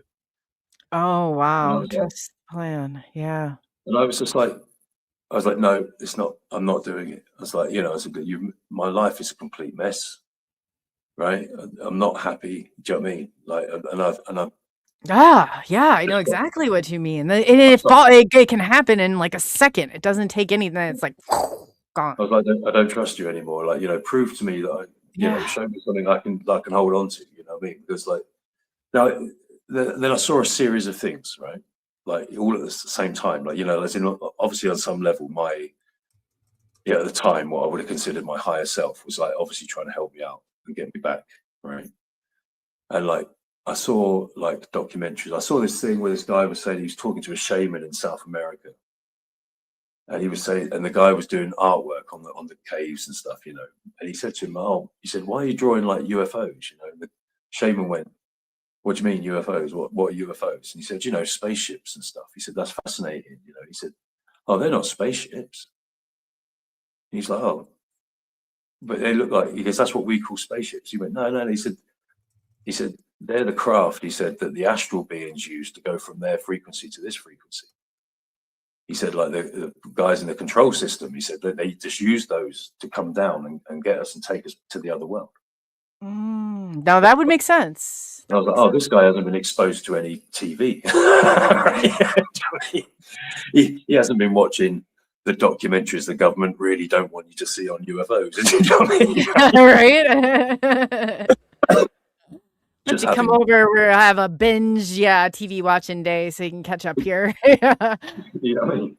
And he's just got like gnosis, he's just like, taking like, ayahuasca and all that stuff and just having direct experience, right? And then I sort of like looked into the like the Nag Hammadi texts and stuff and realized that like they were talking about 2,000 years ago, saying that the archons and that look like unborn fetuses with unblinking black eyes. And I was like, that sounds familiar. Do you know what I mean? And like, of course, then they say that there's other type of archons, and that's, like, and I'm not saying that they're right. I'm just saying, but they would obviously cataloging something that was going on with them. Right. And so the ones looked like human beings and stuff like that, and like reptilians and stuff. And you're like, oh, that's weird. Like, what? Nothing's changed in 2,000 years. These guys are taking everybody all the time. 2,000 years ago, and they're still doing it now. Like, this is not like, it doesn't sound like highly advanced technical zeta reticulans to me. I was thinking, why? Like, I was thinking, like, is there a genetic program? Is it not very good? Is that maybe they should ask us for some help, because they seem to be taking genetic material from people for forever. And you're like, if it's cloning, mate, just go and see some of the elites. We've got people down here that can do cloning. Right. Like, what are you doing? Like, if you're taking like sperm and ovaries from people like over and over and over again, like, have you not sussed it by now? Like, how to do what you want to do? It doesn't ring. It doesn't make sense. Right? You're right. No, but you're very right. You've got possibly millions of people around the world talking about interactions with non-human intelligences. It's just like it wouldn't make sense if they're all coming from Alpha Centauri, like, you know what I mean, and waving us as they fly by. That's not what's going on here. This is a constant presence. This is an absolute constant, day in, day out presence. And it's been going on for time, whatever, right? Mm-hmm. So I was like, oh, right, none of this is making sense. This is a deception. I started coming across like information like about, like obviously, a lot of people are talking about coming deception, aren't they? It's made the rounds, you know what I mean, in the alternative media and stuff. And it makes sense to me, when I see all the narrative coming out on the news now, where they are pushing an alien narrative now. I mean, you've got Spielberg coming, I know. Yeah. And it's like, I know, gosh. And we have like people like saying, oh, like finally the truth's coming out, you know what I mean? And they've been trying to hide it for us for 80 years. And all I would argue with that is just saying, well, look, it is possible that that's a complete inversion of the truth. It actually might be that for the last 80 years or so, they have started the false alien narrative where they wanted you to believe that, like, oh, the military trying to hide this from you, and all this sort of stuff, and the men in black come round if you see a UFO, but that could all be theatre to actually create the narrative. You know what I mean? We know they're not beyond that, right? Our intelligence. Oh God, no. Yeah. Right? No. You know I mean? So, like, I mean, I've been under surveillance, but it was all overt. So I was thinking, well, this is weird, because like these guys aren't very good at this. And of course, like it's not that they're not very good. If they want to watch you, they don't want you to know that you don't know. But when people are saying, "Oh, I've been surveilled," it's because they've let you know. Yeah. You know what I mean? It's all theatre. It's like and some of it goes on. You get people, they see UFOs and then they think, "Oh, that was weird," but then they get under surveillance and then it's sort of like, it makes it like concrete in their head. Oh, that was something weird, because there goes and watching me. And now I'm going to tell the world about it. There's all these stories out there in the UFO field, but it's just because you see an alien, right, or you see a UFO, it doesn't make you automatically enlightened, right? It doesn't actually mean that you know any more than you did before, other than what you actually saw. Does that make sense? Yes. If anything, you know now less than what you ever thought you knew. It's and you can go out to the world and start filling in the gaps, right? No, there's a human tendency to do that. Do you know what I mean? Especially with abductions and stuff. And I'm not taking away from anyone's experiences of abductions, right? It really is happening. But we do have a tendency to want to fill in the gaps so that we can live with ourselves and sleep at night. You know, and I've seen plenty of testimony from people where I think you're telling one story about this all being good and benevolent, but your face is telling me a completely different story. Do you know what I mean? And I think that, like, yeah, Yes. and you're Yeah. lying to me necessarily as much as you're lying to yourself Into about, yourself. you know, like kind of Stockholm syndrome. You know what I mean? Mm-hmm. Yeah, like Oh yeah. they can only live with it because they got to go, oh, do you know what? I think it was actually all really good for me. That's why they took my memory away and stuff. That's why, you know, it's because it's all really good. You're right. And there's certain people in this community too. I even had a scathing email. The guy's like, you cannot, I'm insulted that you painted ET. I said, you know what? This is subjective. I'm not going to tell anybody that they have to go out and they have Yeah. to idolize something we don't exactly know 100%. It's absolutely crazy. But there's people in this community. And it does, because I was so confused. I thought, man, I would almost sit there and talk about my initial, and they had no facial expressions whatsoever. I was detained, you know, and they said it was for contamination purposes, whatever. But I remember saying after that, I thought that they had great empathy. And when I said it, I almost wanted to throw up, you know, because I was like, I don't think that's true. Like, it was coming out of my mouth, but I was like, this could probably be furthest from the truth if we're going to actually go there.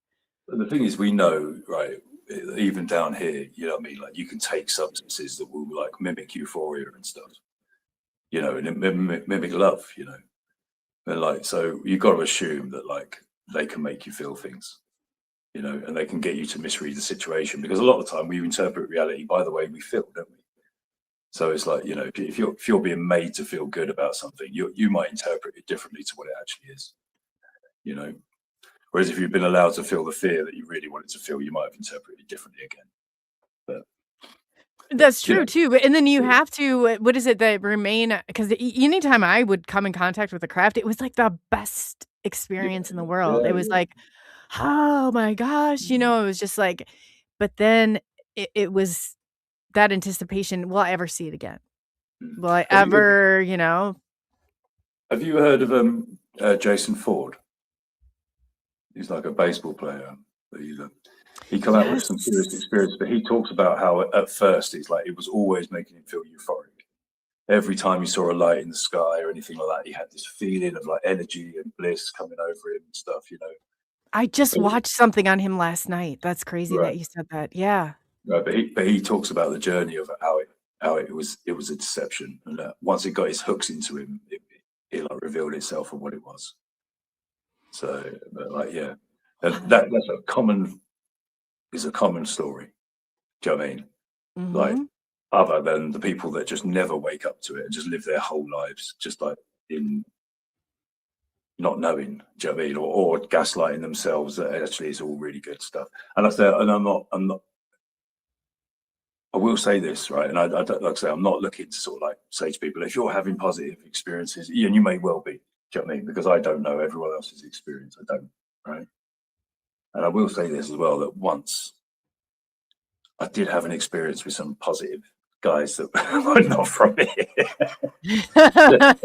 Everyone always thinks that like all my experiences, like I'm saying it's all negative, but that's not always been the case. I did one night I had an experience with three blokes that came into my front room when my mate was there, and they were awesome, and they were not negative at all. They were really spiritually mature, really nice, not threatening in any way, but they were awesome. Do you know what I mean? And I'll tell you about it, right? They came in, and I was sitting on one sofa, and my mate was sitting on the other sofa, right? And we've been meditating, and we both had a telepathic come through at the same time, just saying, just stay as you are, like, because we were really chilled, you know, like sitting there really centered. They said, we're coming in a minute, like, just don't panic, please, you know. And he looked at me and went, Dave, did you just get that? I was like, yeah, I did. And he said, what should we do? I said, well, let's just stay chilled, mate. You know, just keep breathing, see what happens. So these guys come in and they walked through the back door. Right, I had a door that went out to the garden. They didn't open it; they just walked straight through it. But they did use the door, which I thought was a bit odd. They came in. One sat next to him on the sofa, Another one came and knelt down, like I had my legs crossed on top of the sofa, and he was like on the floor, you know, like crouched down, looking at me. And then another one came in, and he stood in between the sofas, and they were like doing this thing, right? They were like, their heads were like almost flashing when they were talking to each other. But it was like you could hear that there was information going on, but it was all like too quick. I couldn't take any of it in. So anyway, I passed out at that point. Right, I had no recollection of what happened afterwards, but my mate was they kept him conscious, and he watched the whole thing. He said they were there for about 7 or 8 minutes, and they laid me down on the sofa. And then the one that was kneeling down by me was passing a light underneath my body, like that was in the sofa, you know what I mean? But he had a light, and he was going from head to toe, and he just kept going backwards and forwards. And my mate's sitting there. He said they weren't stopping me from moving. He said, but I was just scared to. he said nothing. It wasn't like, you know, when people say I was paralyzed or whatever. He said I wasn't. He said, but he said there was something about them. He said I just felt like I should just stay still, you know. And so he said in his head to the guy that was sat next to him, he said, like, what are you doing? And they said, oh, we're helping Dave out, right? He said there's things going on with him where like he would be dead by now, right? Because he'd be ill. He's having things done to him to make him ill. He said, and we come in. He said, and we write the energy in his body. He said, like, until he's well again. He said, and that's what's keeping him going. Oh, So, wow. And my mate just thanked him for it. He just said, oh, thanks. You know, he said, like, so they sat me back upright again on the sofa. And then I came to again, and they were still there. You know? And the guy that was sat next to my mate, he waved at him like a kid. He went like that. That's cool, yeah. And then they got up, and then my mate waved back at him like that. They got up and they said, look, we can't stay long because, like, you know, this place, they're coming on us soon. We have to go. We have to get out of it. And I knew, like, when the way they were talking, it was like they were talking about this matrix. They were saying, like, we come from outside of this reality. We're not coming from another star system, another planet.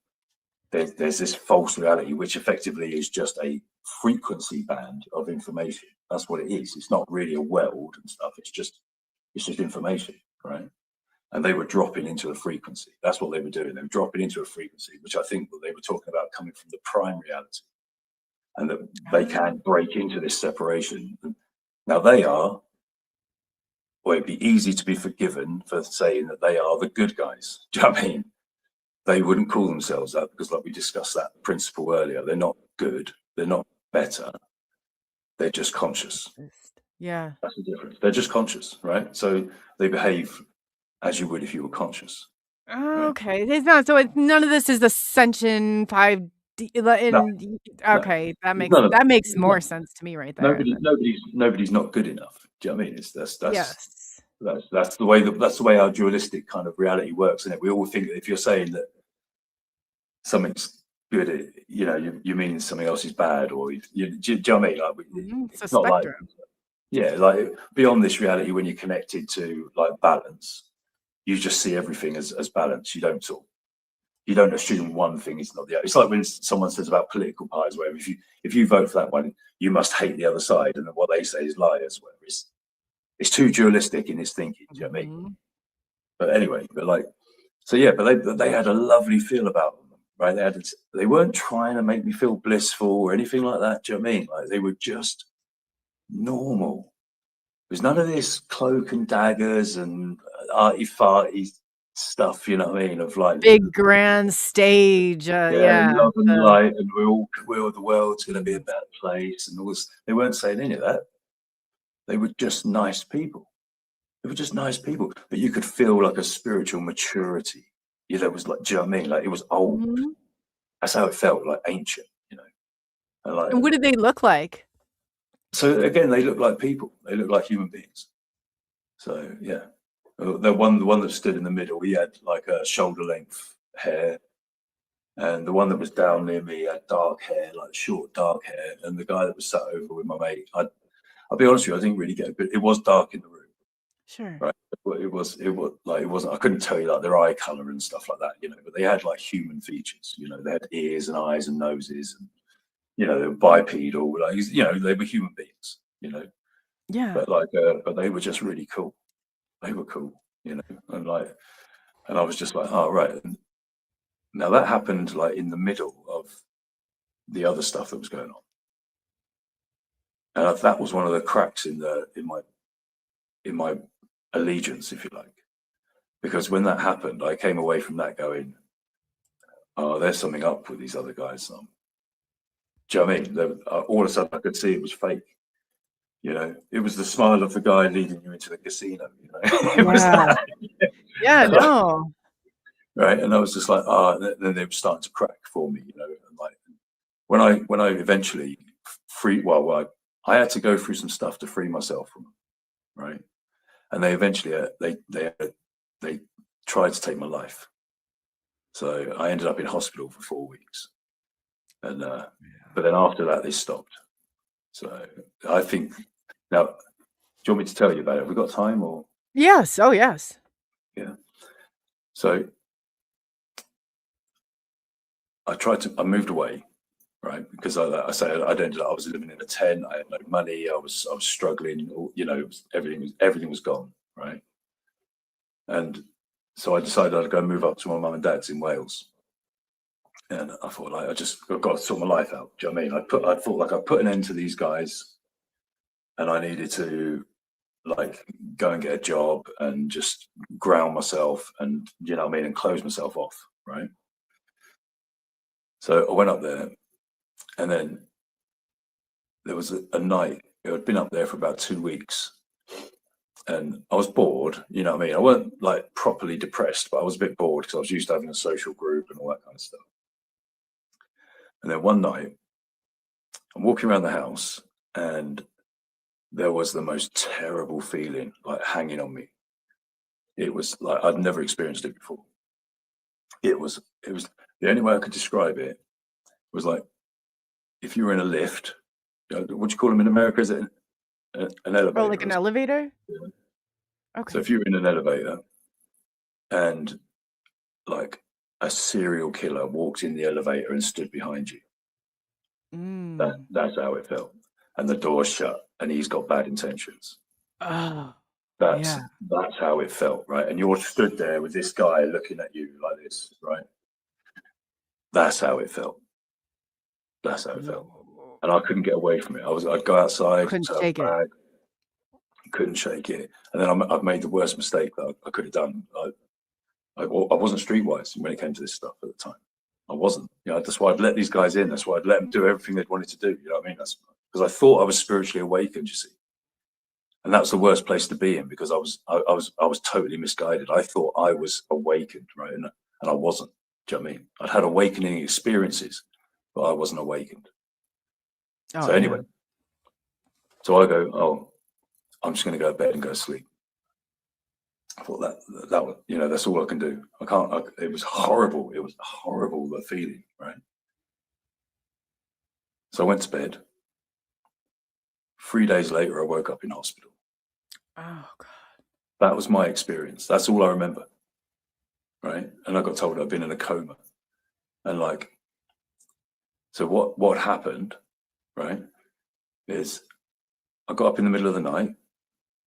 And I'll tell you this because, like, we should talk the bare bones, you know, the truth of it. Absolutely. You know, right? So, but all I can say is I don't have any recollection of this. This is just what I know happened because of like the ambulances and all the rest of it, right?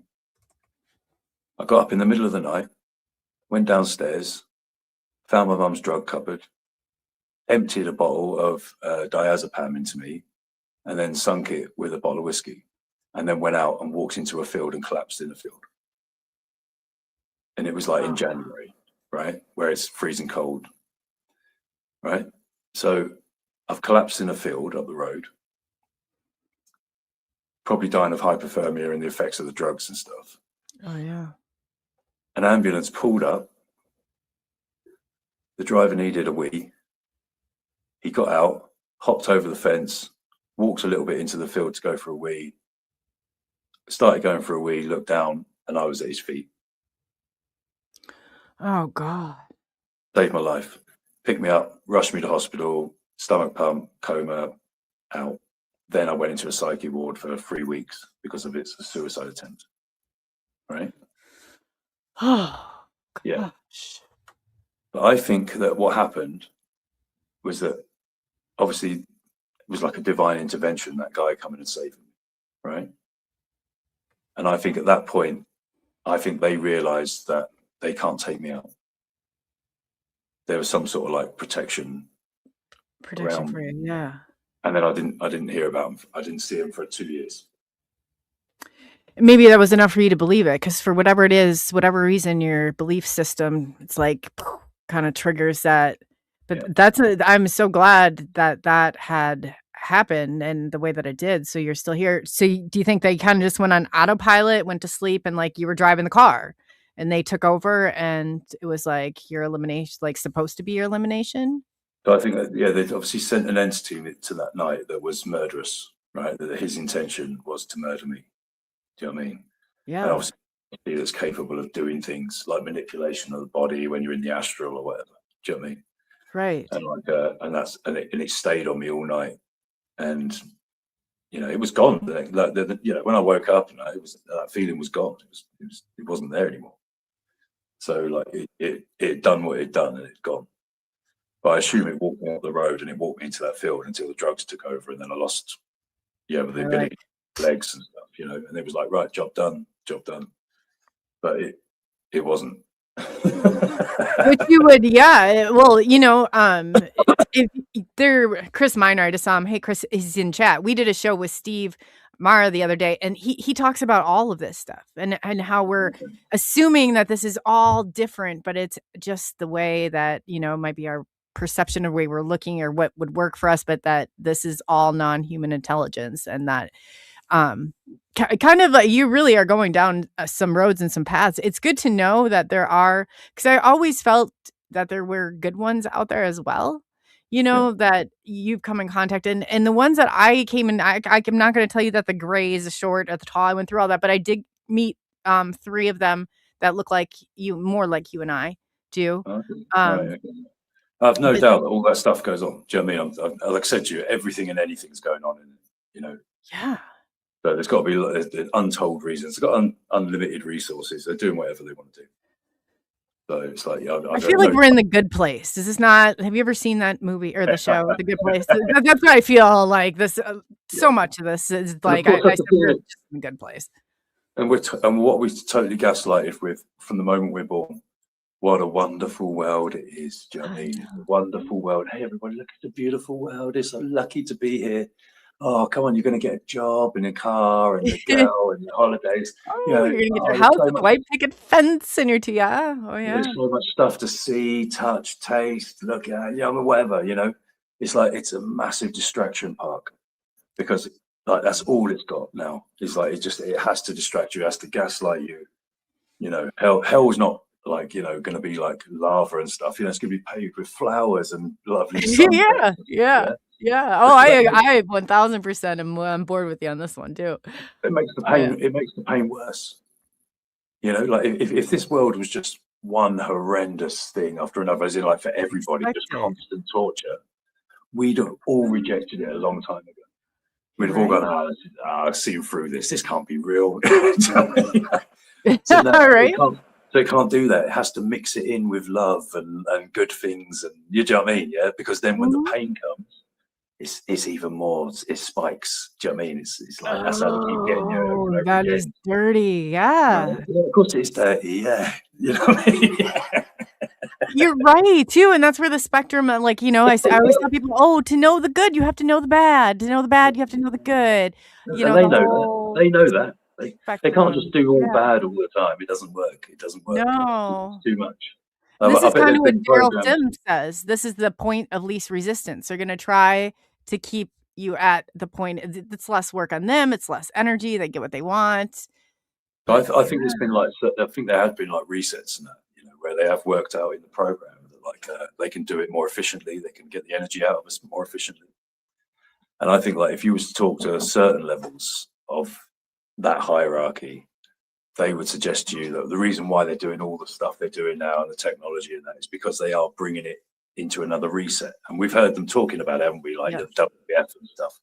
they're sort of saying, "Oh yeah, the Great Reset." They love mentioning the word, Oh, that great. Yeah, that old great but they could be reset. talking about that at the deepest level. You know, that reality is going to be reset, right? And that you're all going to be in an AI digital prison, and you're going to feed them more directly. It's going to be brilliant, right? Can't wait. But of course, but that's part of their own gaslighting to their own minions. They can't tell them, oh, by the way, we're running for our lives scared because fucking love's involved. Right? Yeah. So they've got to Love is say, hey, blind. Yeah, like, they're just gee. saying, oh, this is brilliant. You know, the Antichrist is coming. It's all going to be brilliant. It's going to be a big party for us guys. We're all going to be billionaires and we're all going to get fed loose to death, you know what I mean, with all the people, you know, all the consciousness that we trap forever. Of course, they're going to tell themselves that. Well, so they should, because it helps them sleep at night. Do you know what I mean? But yeah, but of course, it's not reality. God, no. It really isn't, and it's really when you say it like that, that's where I've gotten to. I'm like, this place isn't really what it appears to be. If you watch The Good Place, like they can't even swear it, but you know, and I'm like, and they always feel like they shouldn't have been there, and I'm like, man, this is. If I woke up and this is what it was, I think I'd be able to digest it just a little bit better. But you're right, like all this stuff that you're talking about, it plays on your emotions. It fuels that. Like if this were we woke up and there was just mass tragedy galore, we're not going to Yeah. expect to have a good day. We're not going to expect to live that perfect life, and then we won't crash those crashes that come through. Which they've managed to lose that better now, haven't they? Because, like, you know, like 100 years ago, like they, you know, murdered a load of people in a village. You didn't get to hear about it. No. But now, when they're doing stuff, look at some of the stuff. You know, I don't like to talk about, you know, certain countries or whatever, but you sort of see some of the stuff that's happened, and then you see the way it's been promoted around on the internet all around the world, so that everyone's upset about it. And I'm not saying they shouldn't be, but I'm just saying you've got to see the game at the level it's being played. This is a consciousness that is strengthened by people's tears, you know. So therefore, it doesn't only want to do those deeds to those people and affect their families and the people involved. It wants to send that internet image all around the world and get a little bit of food off millions of people, you know. And like if we keep playing a reactive game, we are basically just feeding the very thing we don't want. Oh, We give it power to do more. You look at all, like, if you brought it down to, like, you know, like any sort of haunting, right? What do people say? They say, oh, it started off with just, like, you know, small taps and scratches and stuff like that, you know. And then they'll say, and it scared the shit out of me. And it's like, and then it got stronger. Got more confidence. Next, your dresser's dumping over in the middle of the night. Yeah, oh yeah. Exactly, right? Because you're giving it the energy to use against you. You're stuck in a loop now with it, right? Yes. And we've kind of done that with this control system. We feed it the energy it wants, and then it uses that energy against us. It's like speeding cameras, you know. Oh, let me tell you about those. We got those all over here. Yeah. But everything's based on, everything in this world's based on the same system. You pay the fine, it pays for more cameras. The cameras find more cars. You pay for. I mean, it's like you're stuck in a loop, right? Yeah. Oh, very true. Yeah. With the control, but me and you can stop that. Yeah, there has to be a point in a circuit where you can stop it, and a consciousness is where the butt stops. So do you want to know? I think I've been working on a way. I mean, do you know? Have you figured?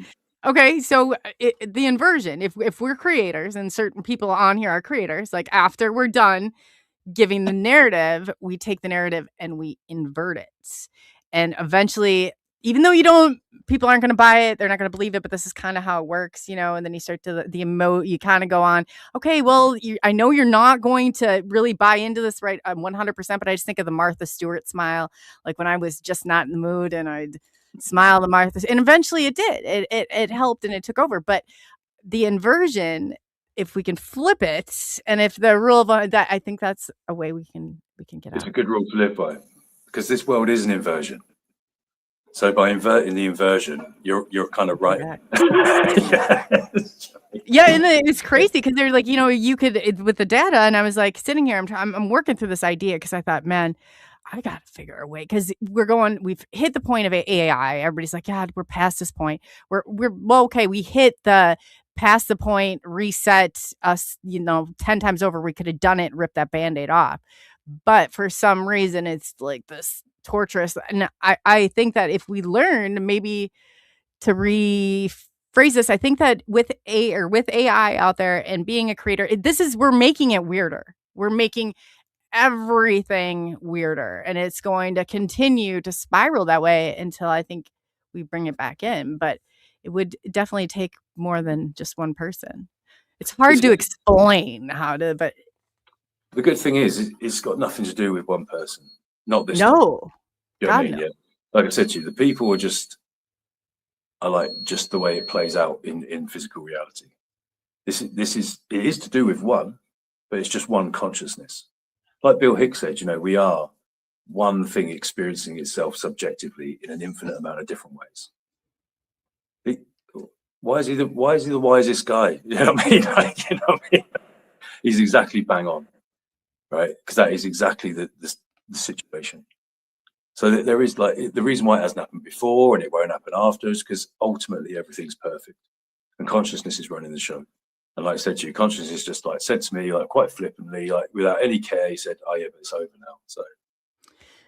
So do you think that I mean, and why it's like we hear, okay, that the good, well, there we go into the duality, but you know, this side wins always with that side, and you know, this and this, and I'm like, it just can't play out that easy. It just cannot play out that easy. But would we come here if we couldn't somehow flip this back around? So what you got to understand is, right, so everything that exists, right, is in like everything that manifests, let's say, right, manifests because it vibrates, right? It vibrates between positive and negative charge. Okay. Now, one thing to know, obviously, is that if it vibrates, it's an illusion, right? Now, this world, and we know that our bodies are vibrating on the atomic level, everything's vibration, right? The world is a vibration because it's an illusion. And the only way it manifests itself is by maintaining the oscillation between a positive and negative charge, right? Oh, the Now you duality. see that all the films and all the religions and everything have all got one thing in common: the light versus the dark, you know, the good versus the bad. Okay. Yeah. Because that's how they keep themselves in existence. Because they are oscillating all the time between positive and negative charge. Everything in this So world it happens. keeps it. Oh, okay. Only the truth doesn't do that. Only the truth doesn't do that because the truth doesn't need to oscillate to exist. The truth exists in stillness. It exists in nothing. It is. Only illusions vibrate. Right. That's interesting. That's really interesting. So what do you, when you're feeling like the energy, like right around or what's coming through, I don't know. I have my little, obviously like being an experiencer, you have your little parlor tricks, I call them. But what about the, like when I'm sensory stuff, or even I use it to kind of keep things out or away, and you feel like that vibration, is that because that's the deception, or that's like are we So, playing with the matrix? Would that make Coley, sense? do you mean how do I protect myself and stuff now from like, this Yeah, but energy? I guess when I do it, I feel that vibration. Is that necessarily like Yeah, because I don't sort of like, so basically I don't protect myself at all from this reality or the entities in it anymore. I went through a phase of like doing that, you know, but like, I got to a point where there was another stage to my awakening, if you like. And I should explain that because it's part of the journey. So we talked like when I was a kid, you know, that I was kind of perfectly unconscious, you know. right? The nature of my experiences was with greys and with me having very little awareness of what was going on in those experiences. And then I told you about the existential experience, and that when I came back from that, my consciousness was somewhat separated from the persona. Now, after I healed from the experiences with the entities that were starting the contact program, a unification of consciousness occurred. Now, that was when, like I say, a lot of people I know on the spiritual journey are at that place where they're capable of being a silent observer of their thoughts, and you know what I mean? And they can, that is what I would suggest is partial awakeness, right? It's the first thing that happens, which is the separation of self. But what eventually happens once you go on to go through a few more things is that a reunification happens. Now, I don't have that silent witness behind like my reality anymore, because there is no separation between the external and the internal.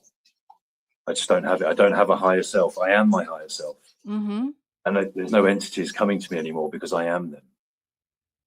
There's just, it's unity consciousness. And the search for spiritual awakening at that point, it finished. There was no, I'm not searching for anything anymore. I'm not trying to become spiritually enlightened anymore. I don't ask any questions anymore. That's, do you know what I mean? Like, I just know, you know? So like, I don't feel like I need protecting. I don't feel like I need protecting. I am it, you know? That depends where you listen to it from, what level, but it can sound egotistic, but it's not, because I know that you're it too.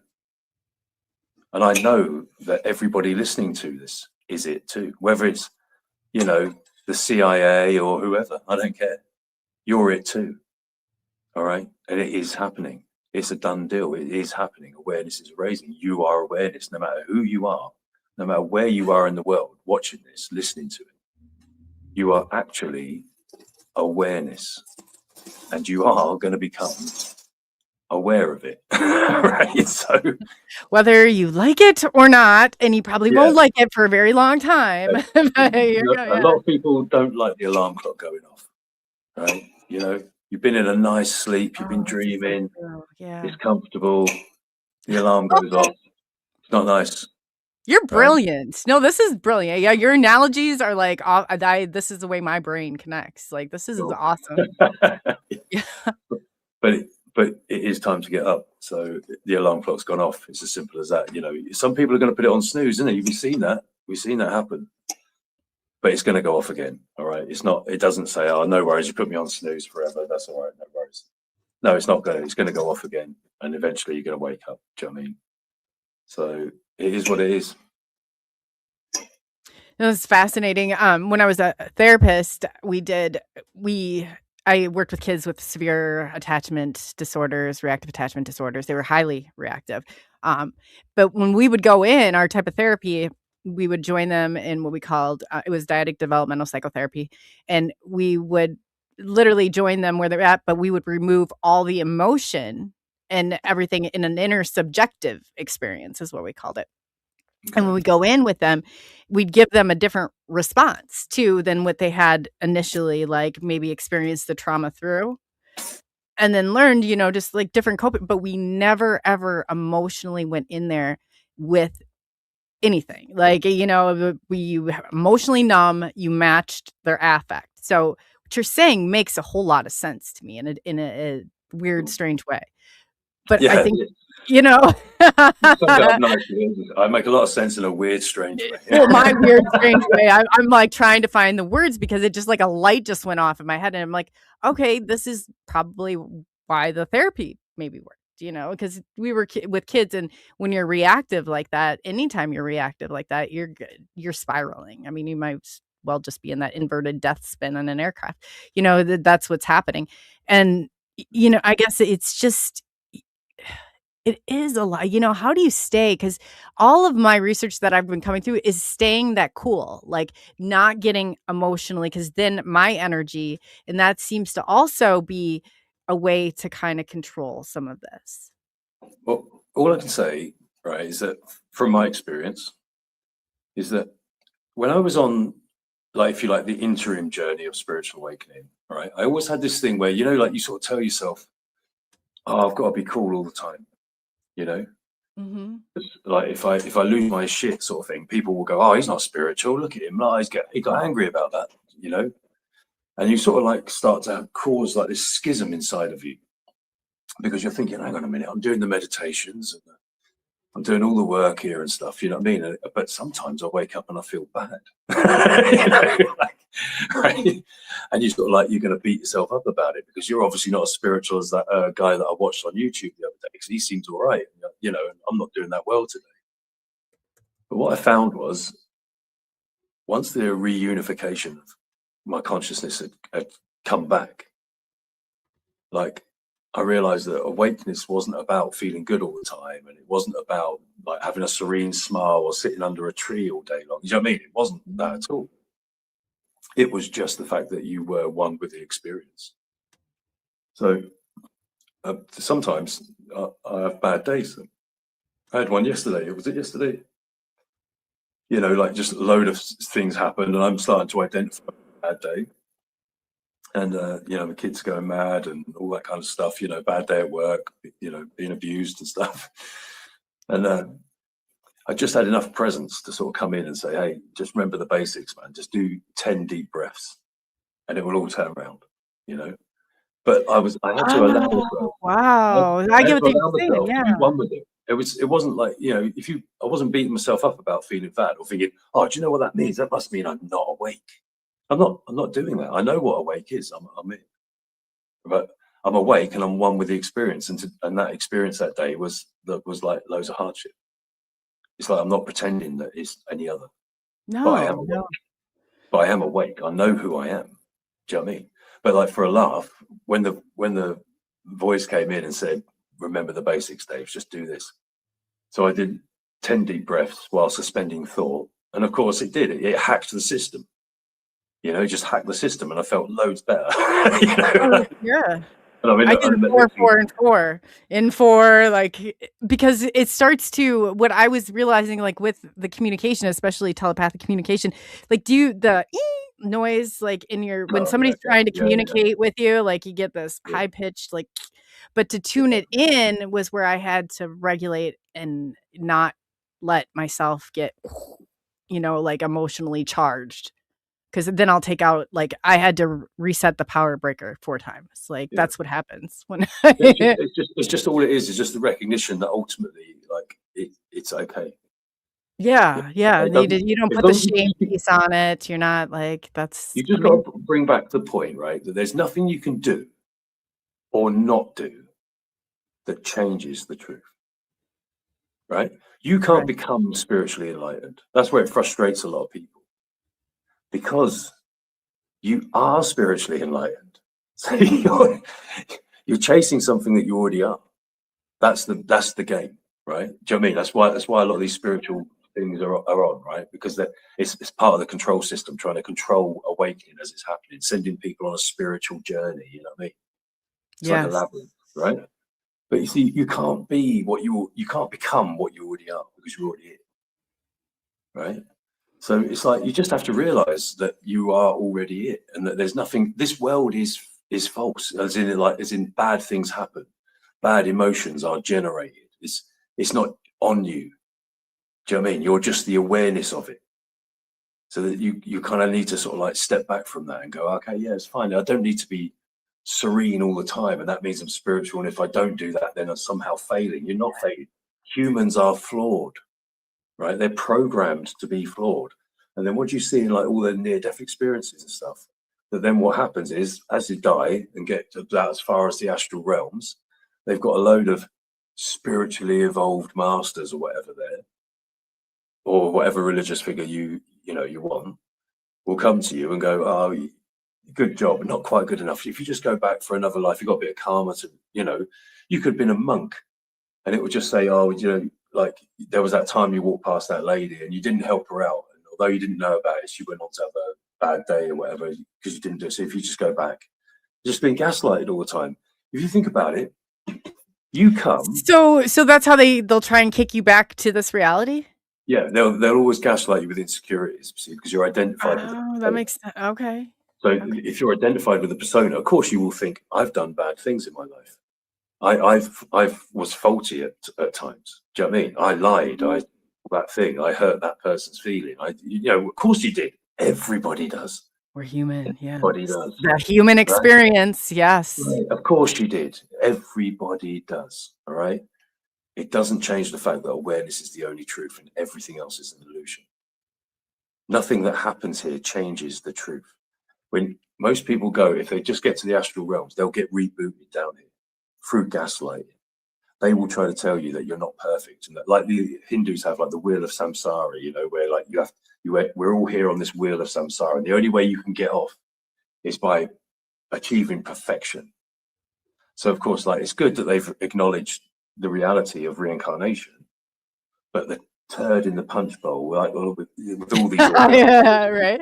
right? Is that they've been sold this lie by the control system. It's like, yeah, and you can get off once you're perfect, but you come from perfect consciousness, right? So infinite pure awareness in its formless state is obviously perfect, right? So why do you need to learn lessons in order to become perfect when that's where you came from in the first place? Yeah. The Yes, only this is the only good thing you're points. Yeah. yeah.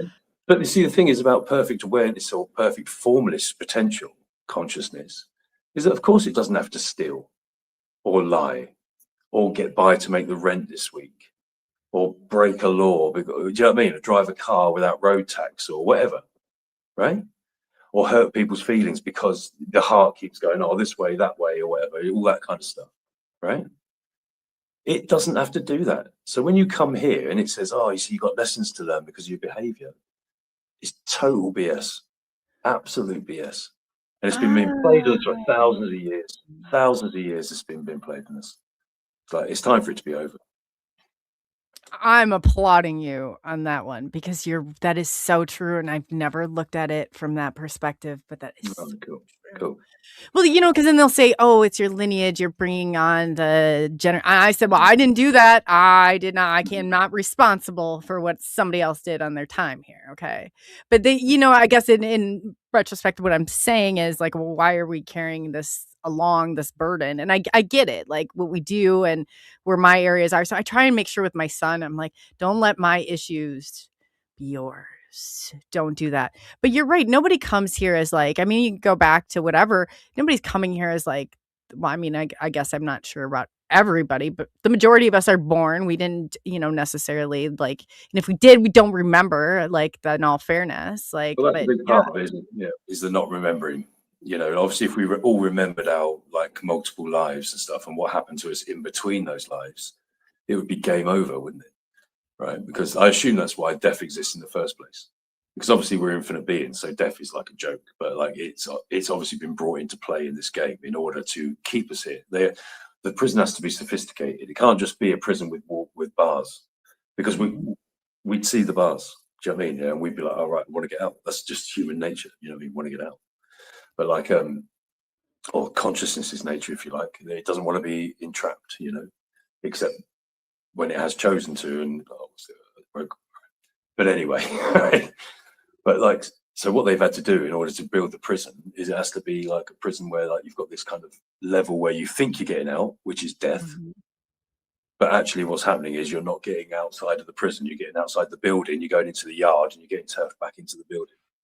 No. And all the time you think you're going somewhere, but you're not going anywhere, you're going in circles. Back in. Yeah, you're right. So Now, what you said made a lot of sense, and I know that before too. In the astral realm, it's all about fear to keep you back from even like entering into some of that. And I'll tell people, I'm like, no, they like sent the cryptid. I could not get out. I could not get out. And the lady that comes, so she looked like something you'd see off of like Night of the Living Dead. I didn't care though. I did not care. I'm like, you're not going to scare me. Somebody just help me out of here. Okay, this is worse just sitting here trying to get out than it is. So, but I could see how that could be. That makes sense then. Why they put those layers upon layers to keep us trapped here. they know, like, they'll use different tactics. One of the last tactics they'll use, right, which is one of the best ones, right? It's like, so I've had different tactics used on me when I developed a program, right, for helping people de-link from reality, and it's on my YouTube channel. Oh, I have to look at that. That's But awesome. so when I was using it, I would constantly get sent these kind of like astral spiders, because like the Matrix knew I didn't like spiders. Oh, So yeah. it was all Yeah. about like, fear, you know what I mean? Like making me think they're real or whatever. Or they probably on some level they were, but yeah, just sending them at me, just so that I would like, be distracted and stuff, It And works. It works. yeah, I've it heard did till a work. certain, Sometimes it yeah, worked. until you're But you know aware of what? it. Eventually, I just started laughing at it, and then it stopped working. So it turns out I was always in control anyway. But like, So do you think that there's two, I mean, two groups maybe? Like, is there all like, because there's the consciousness all like is one, right? But what is this negative part that is feeding. But all it is that, like, so the way it was shown to me, right, was like, so a proportion of consciousness from the prime dream, it started spinning on its own. It started creating like a vortex on its own within the main dream. And it was an exercise in separating itself. And that consciousness is like, in effect, like a super ego. And it like believes itself to be like all powerful, and it believes itself to be God, you know. But it's just, it's not. It's confused. Sure. It's really confused. Yeah. I mean, I don't know if it's ever coming out of. Yeah. But so one of the last things they'll offer you. So when you go into when people die or stuff, or when people actually travel, because you can just get out of here through actually traveling and stuff. You know, I've nearly done it myself. That's another story. But like, they will use fear, right, to try and stop you. When fear doesn't work, they'll use like good stuff, you know, like bliss, sex, all that kind of stuff, you know what I mean? Just try and distract you from what you're doing. When that doesn't work, the last like attempt they will use is to bring you into the fold. And I swear some of the elites and stuff will be people or souls, let's say, that in the distant past were really powerful spiritual beings and nearly woke up, nearly escaped. And then the last thing they offered them was power, and said, "No, just you come with us, be one of the trillionaires, like control the world. You know, you'll have power over humanity." And they just stopped them from going up, leaving the casino. They said, "No, come and work for the casino because you're so good at it." You know, like the CIA. Yeah. Wow. That's like the last thing that you get offered before you can actually. You got to resist all temptation, basically. Do you know what I mean? You know, we all know there's a story in a book, you know, where a guy gets taken up a mountain and offered all the kingdoms of the world by the devil, yeah. And like, he refuses, right? But the one thing he doesn't do, if you notice, he never questions the devil's authority over the world. He never says it's not yours to give me. He doesn't question that at all, because he knows that like this world is run by an imbalanced consciousness. And it is that the world doesn't need fixing because it's not broken. It is the manifestation of this imbalanced consciousness. Not going to be fixed. It's just going to be dissolved. Now that makes sense. So do you buy into like the Council of Nine or the things like that are here to maybe shift the frequency? So this is all, we fix it. I think that we've got to be careful, right? And I think like obviously we just need to use common sense and discernment when dealing with those sort of things, right? So it's like you get a lot of promises, and you get a lot of people like going, "Oh, well, I'm channeling this," and you know what I mean. And all this information is love and light, and you know, and all this expansion stuff, right? Excellent, right? Brilliant, right? But when we know that it's possible for the astral and stuff to be like deceptive in nature, yes, then we basically have to sort of like just judge every tree by the fruit it bears. What I initially thought was it's a trap. They're trying to find, and like they've done most of us our entire life. I thought it was a trap. That's exactly what I thought. Yeah, sorry, I was being long-winded, but yeah. No. I hear you. That's where my brain goes. I'm all like, something could be totally legit. I'm like, where's the trap? These are like, there's a lot of rabbit holes at the moment in the alternative media that are just basically designed to distract people and send people off course.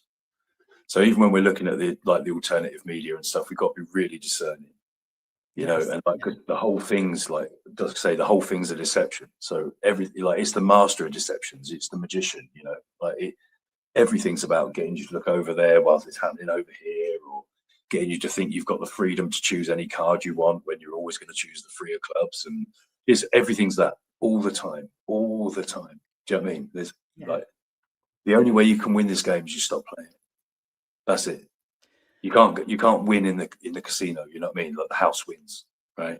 If you're gambling, the house wins. It's as simple as that. You can think, oh, you've got a good strategy because you're watching someone else play for a little while, and you don't play that one unbanned it until you've seen it not pay out or whatever, and you think you're winning.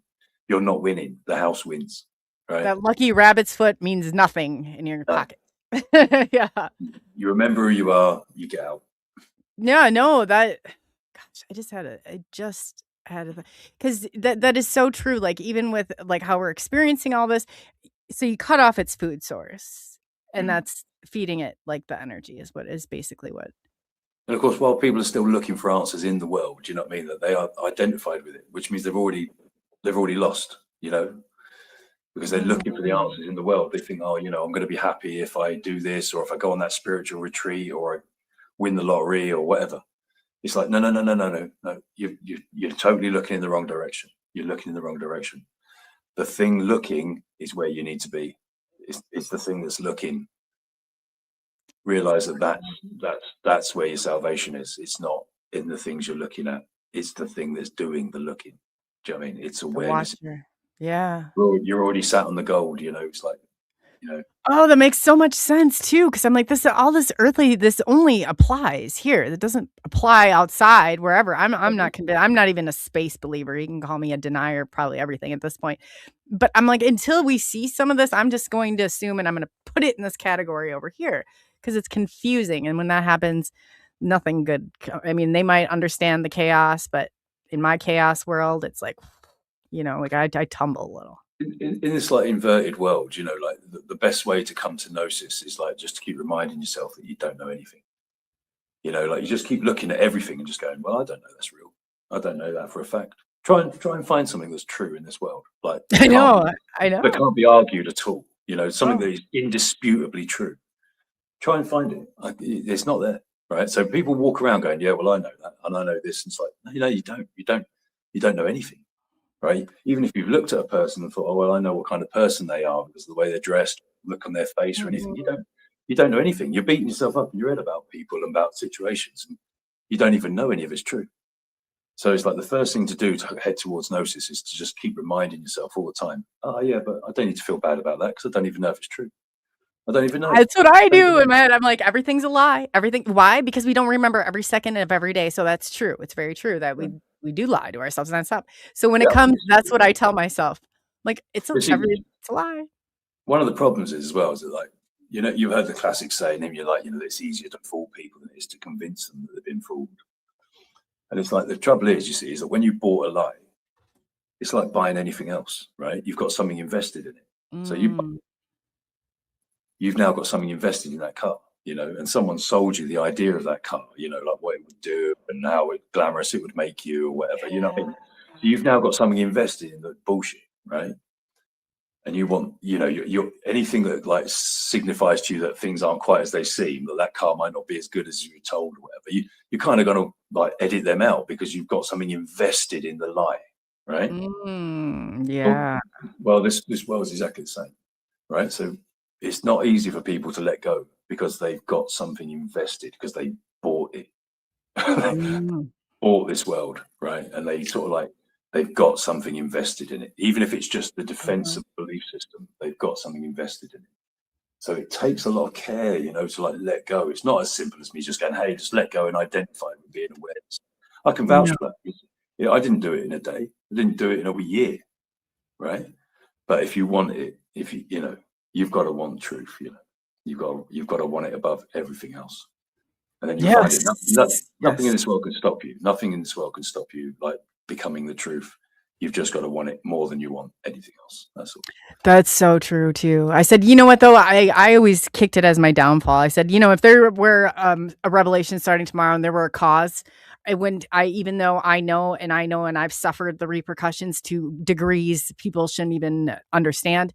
I'm telling you, I would be the first one running out there on that. Like, it's like it is above me. Like, there's certain things like, you know, where I'm just like, I stand back and I'm just like, that program, I don't know if it's programming or if it is the consciousness or whatever takes over control. It's like no making sense out of anything, living right in there in that moment, that authentic and genuine moment. No, that's cool. That's cool. It's the way it should be sometimes. Everything is exactly the way it should be. I'll tell you that much. You know, there's nothing happening against like the truth. So people need to remember that. So how do you stay grounded, and how do you stay, like, I mean, because listening, and this is, I mean, absolutely, honestly, like, probably the most grounded information I've gotten in a very, very long time. Okay, Um, cool. I how do am grounded, you you know. you are very grounded.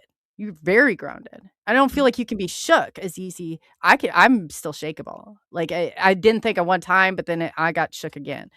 okay. It kind of hits you from time to time. But Yeah, of course. how do you start this process for people who, you know, do want to detach? Like, are some things like somebody could do right here, right now to kind of change some of the stuff for them today?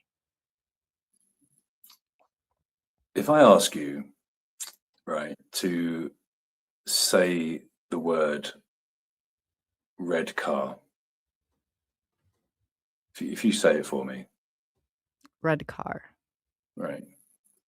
So now, on the premise that something that's observed has to be observed by an observer, does that make sense to you? Mm. Yeah. Yeah. Yeah. So the observer can't be the observed thing, Mm-mm. separate entity, right? But you know that if I said to you, did you just say red car? You can say, yes. All right. I am aware that I just said the words red car. And you know that you said it because your ears heard it.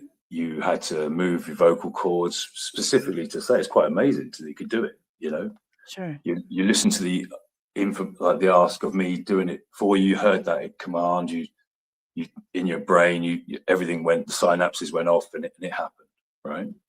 And Mm-hmm. you are therefore aware that you just said red car with your body. Right. You are not your body because you are aware of what your body does, and you can't therefore be your.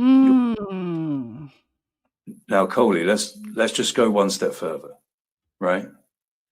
This time, I just want you to think red car and visualize one if you want, and tell me when you've done it.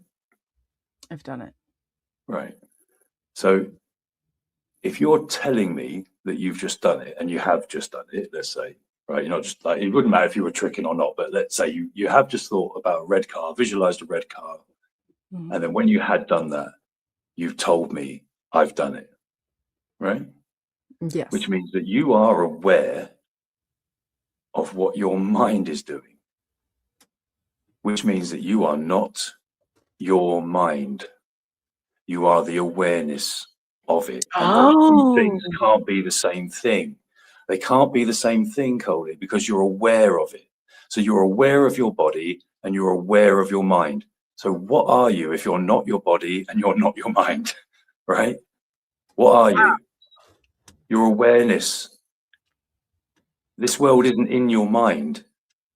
Do you know what I mean? Yeah, Yes. like No, for yes. example, Yeah, I do. Like, whoosh. Yeah. yeah, Yeah. Wow. your awareness, that's what's real about you. All right. That's Mhm. it's that simple. It's not mystical, right? It's not religious. It's the truth, right? It's the truth. Yeah. This Yeah. world is false. That's the truth. Awareness is truth. When you die, you'll be aware that you're dead. When you get reborn again, you're aware that you've been reborn. Do you know what I mean? Or you're aware that you're alive. It's all the time. The only constant was awareness. Awareness was always constant. That's what it was. So it's the only thing that's real about you. And it is freeing itself from illusion right now. It's doing it Wow. right now. Okay.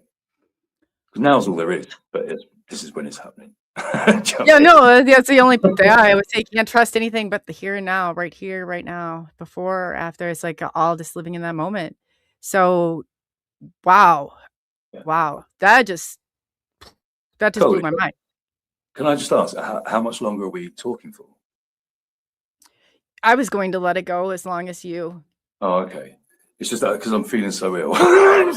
No, no, no, no, no, and yeah, we can shut this down. Usually I just go 2 hours, but I was so dry, and I don't like to cut people off of their stories, or, they're done completing, but I would love to do a part 2. Yeah, I'd love to come on again. That's cool. Yeah, that's fine. Yeah. Oh, So awesome. there's Yeah, and there's I a, know you're there's a not lot of different feeling ways that well. we can. There's a lot of different angles that talk about this. And sometimes it really helps people because, like I say, a slightly different angle will just like make something drop, you know, and they go, oh, of course. Oh, but now you say it like that. Tell me, that makes sense. And that's kind of like what my job is now. It It's just is. You're I believe this. You're meant for this. You really are meant for this. Yeah, of course. Wow. It's the truth. So yeah.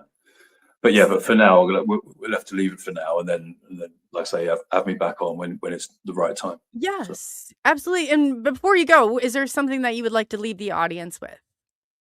So all I would say is like my YouTube channel, like David Hunt Talks, like where I've been putting a video up every day, and they're usually about 10-15 minutes long, and I explain a lot of these concepts. And basically every day I just try and support. If people send me questions and whatever and comments, I answer them all. I try to give people clarity, and that's a big part of my work at the moment. Do you know what I mean? That's how I can do it. Obviously the podcasts are great to do that, but with the videos, you can choose a different subject, like all, you know, from this, I think there's about 60 videos on there now. And obviously with the video, you can listen to it as many times as you want to, and, you know, as many times you need to. So that's the biggest way I can help people at the moment, you know. So that's huge. So go over to David Hunt Talks on YouTube and definitely subscribe and follow. We've been posting your links. We'll get your links out there too. And like I said, I stumbled upon, I didn't realize that you had a channel and I was going through some of them last night. It's phenomenal stuff. It really is. Now I have a better understanding of what I'm going into, but that's amazing. I just want to thank you so much, David, for your time, your energy and your wisdom, because this is really, wow. Thanks for having me on, Coley. It's great. It's nice to speak to you. Very nice to speak with you too. Yeah, and I look forward to the future, but get some rest. I could have sat on here all day and talked to you, but yeah, no, get some rest, and we'll definitely plan a part 2. So again, thank you. Wow, that was I absolutely love shows like that. They're just like mind blowing. I love to see the chat and everybody connecting. It really is all about connecting, and it a lot of what David had said, it just hit home. I feel like I'm going to take a couple days here and process this, but I hope it was as moving for me as it was for each and every one of you, because this is really something, these are the conversations we need to have. How we got here, trying to make sense of all that, it's already here. Like we can sit here all day long and play in the what ifs, again, what David said really resonated with me. And I think that if we do start to think about this differently, that we can see different outcomes. We can see one another differently. And there's not a separation. We are one. We are one, as crazy as that is. I know the lady down the street, I don't necessarily like that, but that's, a part of this whole process. So thank you, each and every one of you, for being here. I really do appreciate it. You're the reason and the support. And I love to seeing all the conversations and stuff going on. And before I get too far into this, I just wanted to thank Blazer for, oh gosh, if you could only see what StreamYard is doing now. I can't even get down to our thank you things, but I'll figure it out before I end the stream. Just for a little housekeeping stuff, Maya Starfire will be on tomorrow. We have Jeff Silver on, and yes, that will be great. 8 p.m. Central Standard Time, 8 p.m. Central Standard Time, 9 p.m. Eastern Standard Time. And I'm just trying to get that video really quick before we close out. Oh gosh. Let's see if I can do it.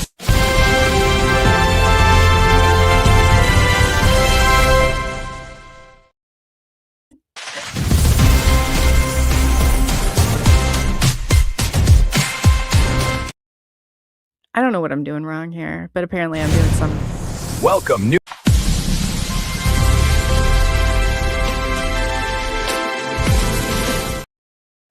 Thank you, Blazer. If you did that from back there, I appreciate it. I'm going to have to put these in but yes, thank you. And welcome to the new chat members. We love having you. You're in we're a crew. We are a crew, but we are definitely a good one. So, and a fun one. And I look forward to it again. Tomorrow night, Jeff Silver, 8 p.m. Eastern Standard Time, 9 p.m. I just did that wrong again. See, whenever I have conversations, that's how mind-blowing the show was for me today. So I'm just going to keep this simple so I don't sound like a blabbering idiot like I feel like right now. But anyway, tomorrow, 8 p.m. Central Standard Time. That's I'll put a notification out. But until then, thank you for taking the journey into the unknown. I'm Coley, also known as Coley UFO. And what a show, man. What a show. That was excellent. And thank you again, David, for all you're doing, because if my brain hurts, I can't even imagine. So enjoy the rest of your weekend, everyone, and I'll be seeing you shortly. He's the alien, UFOs in the night.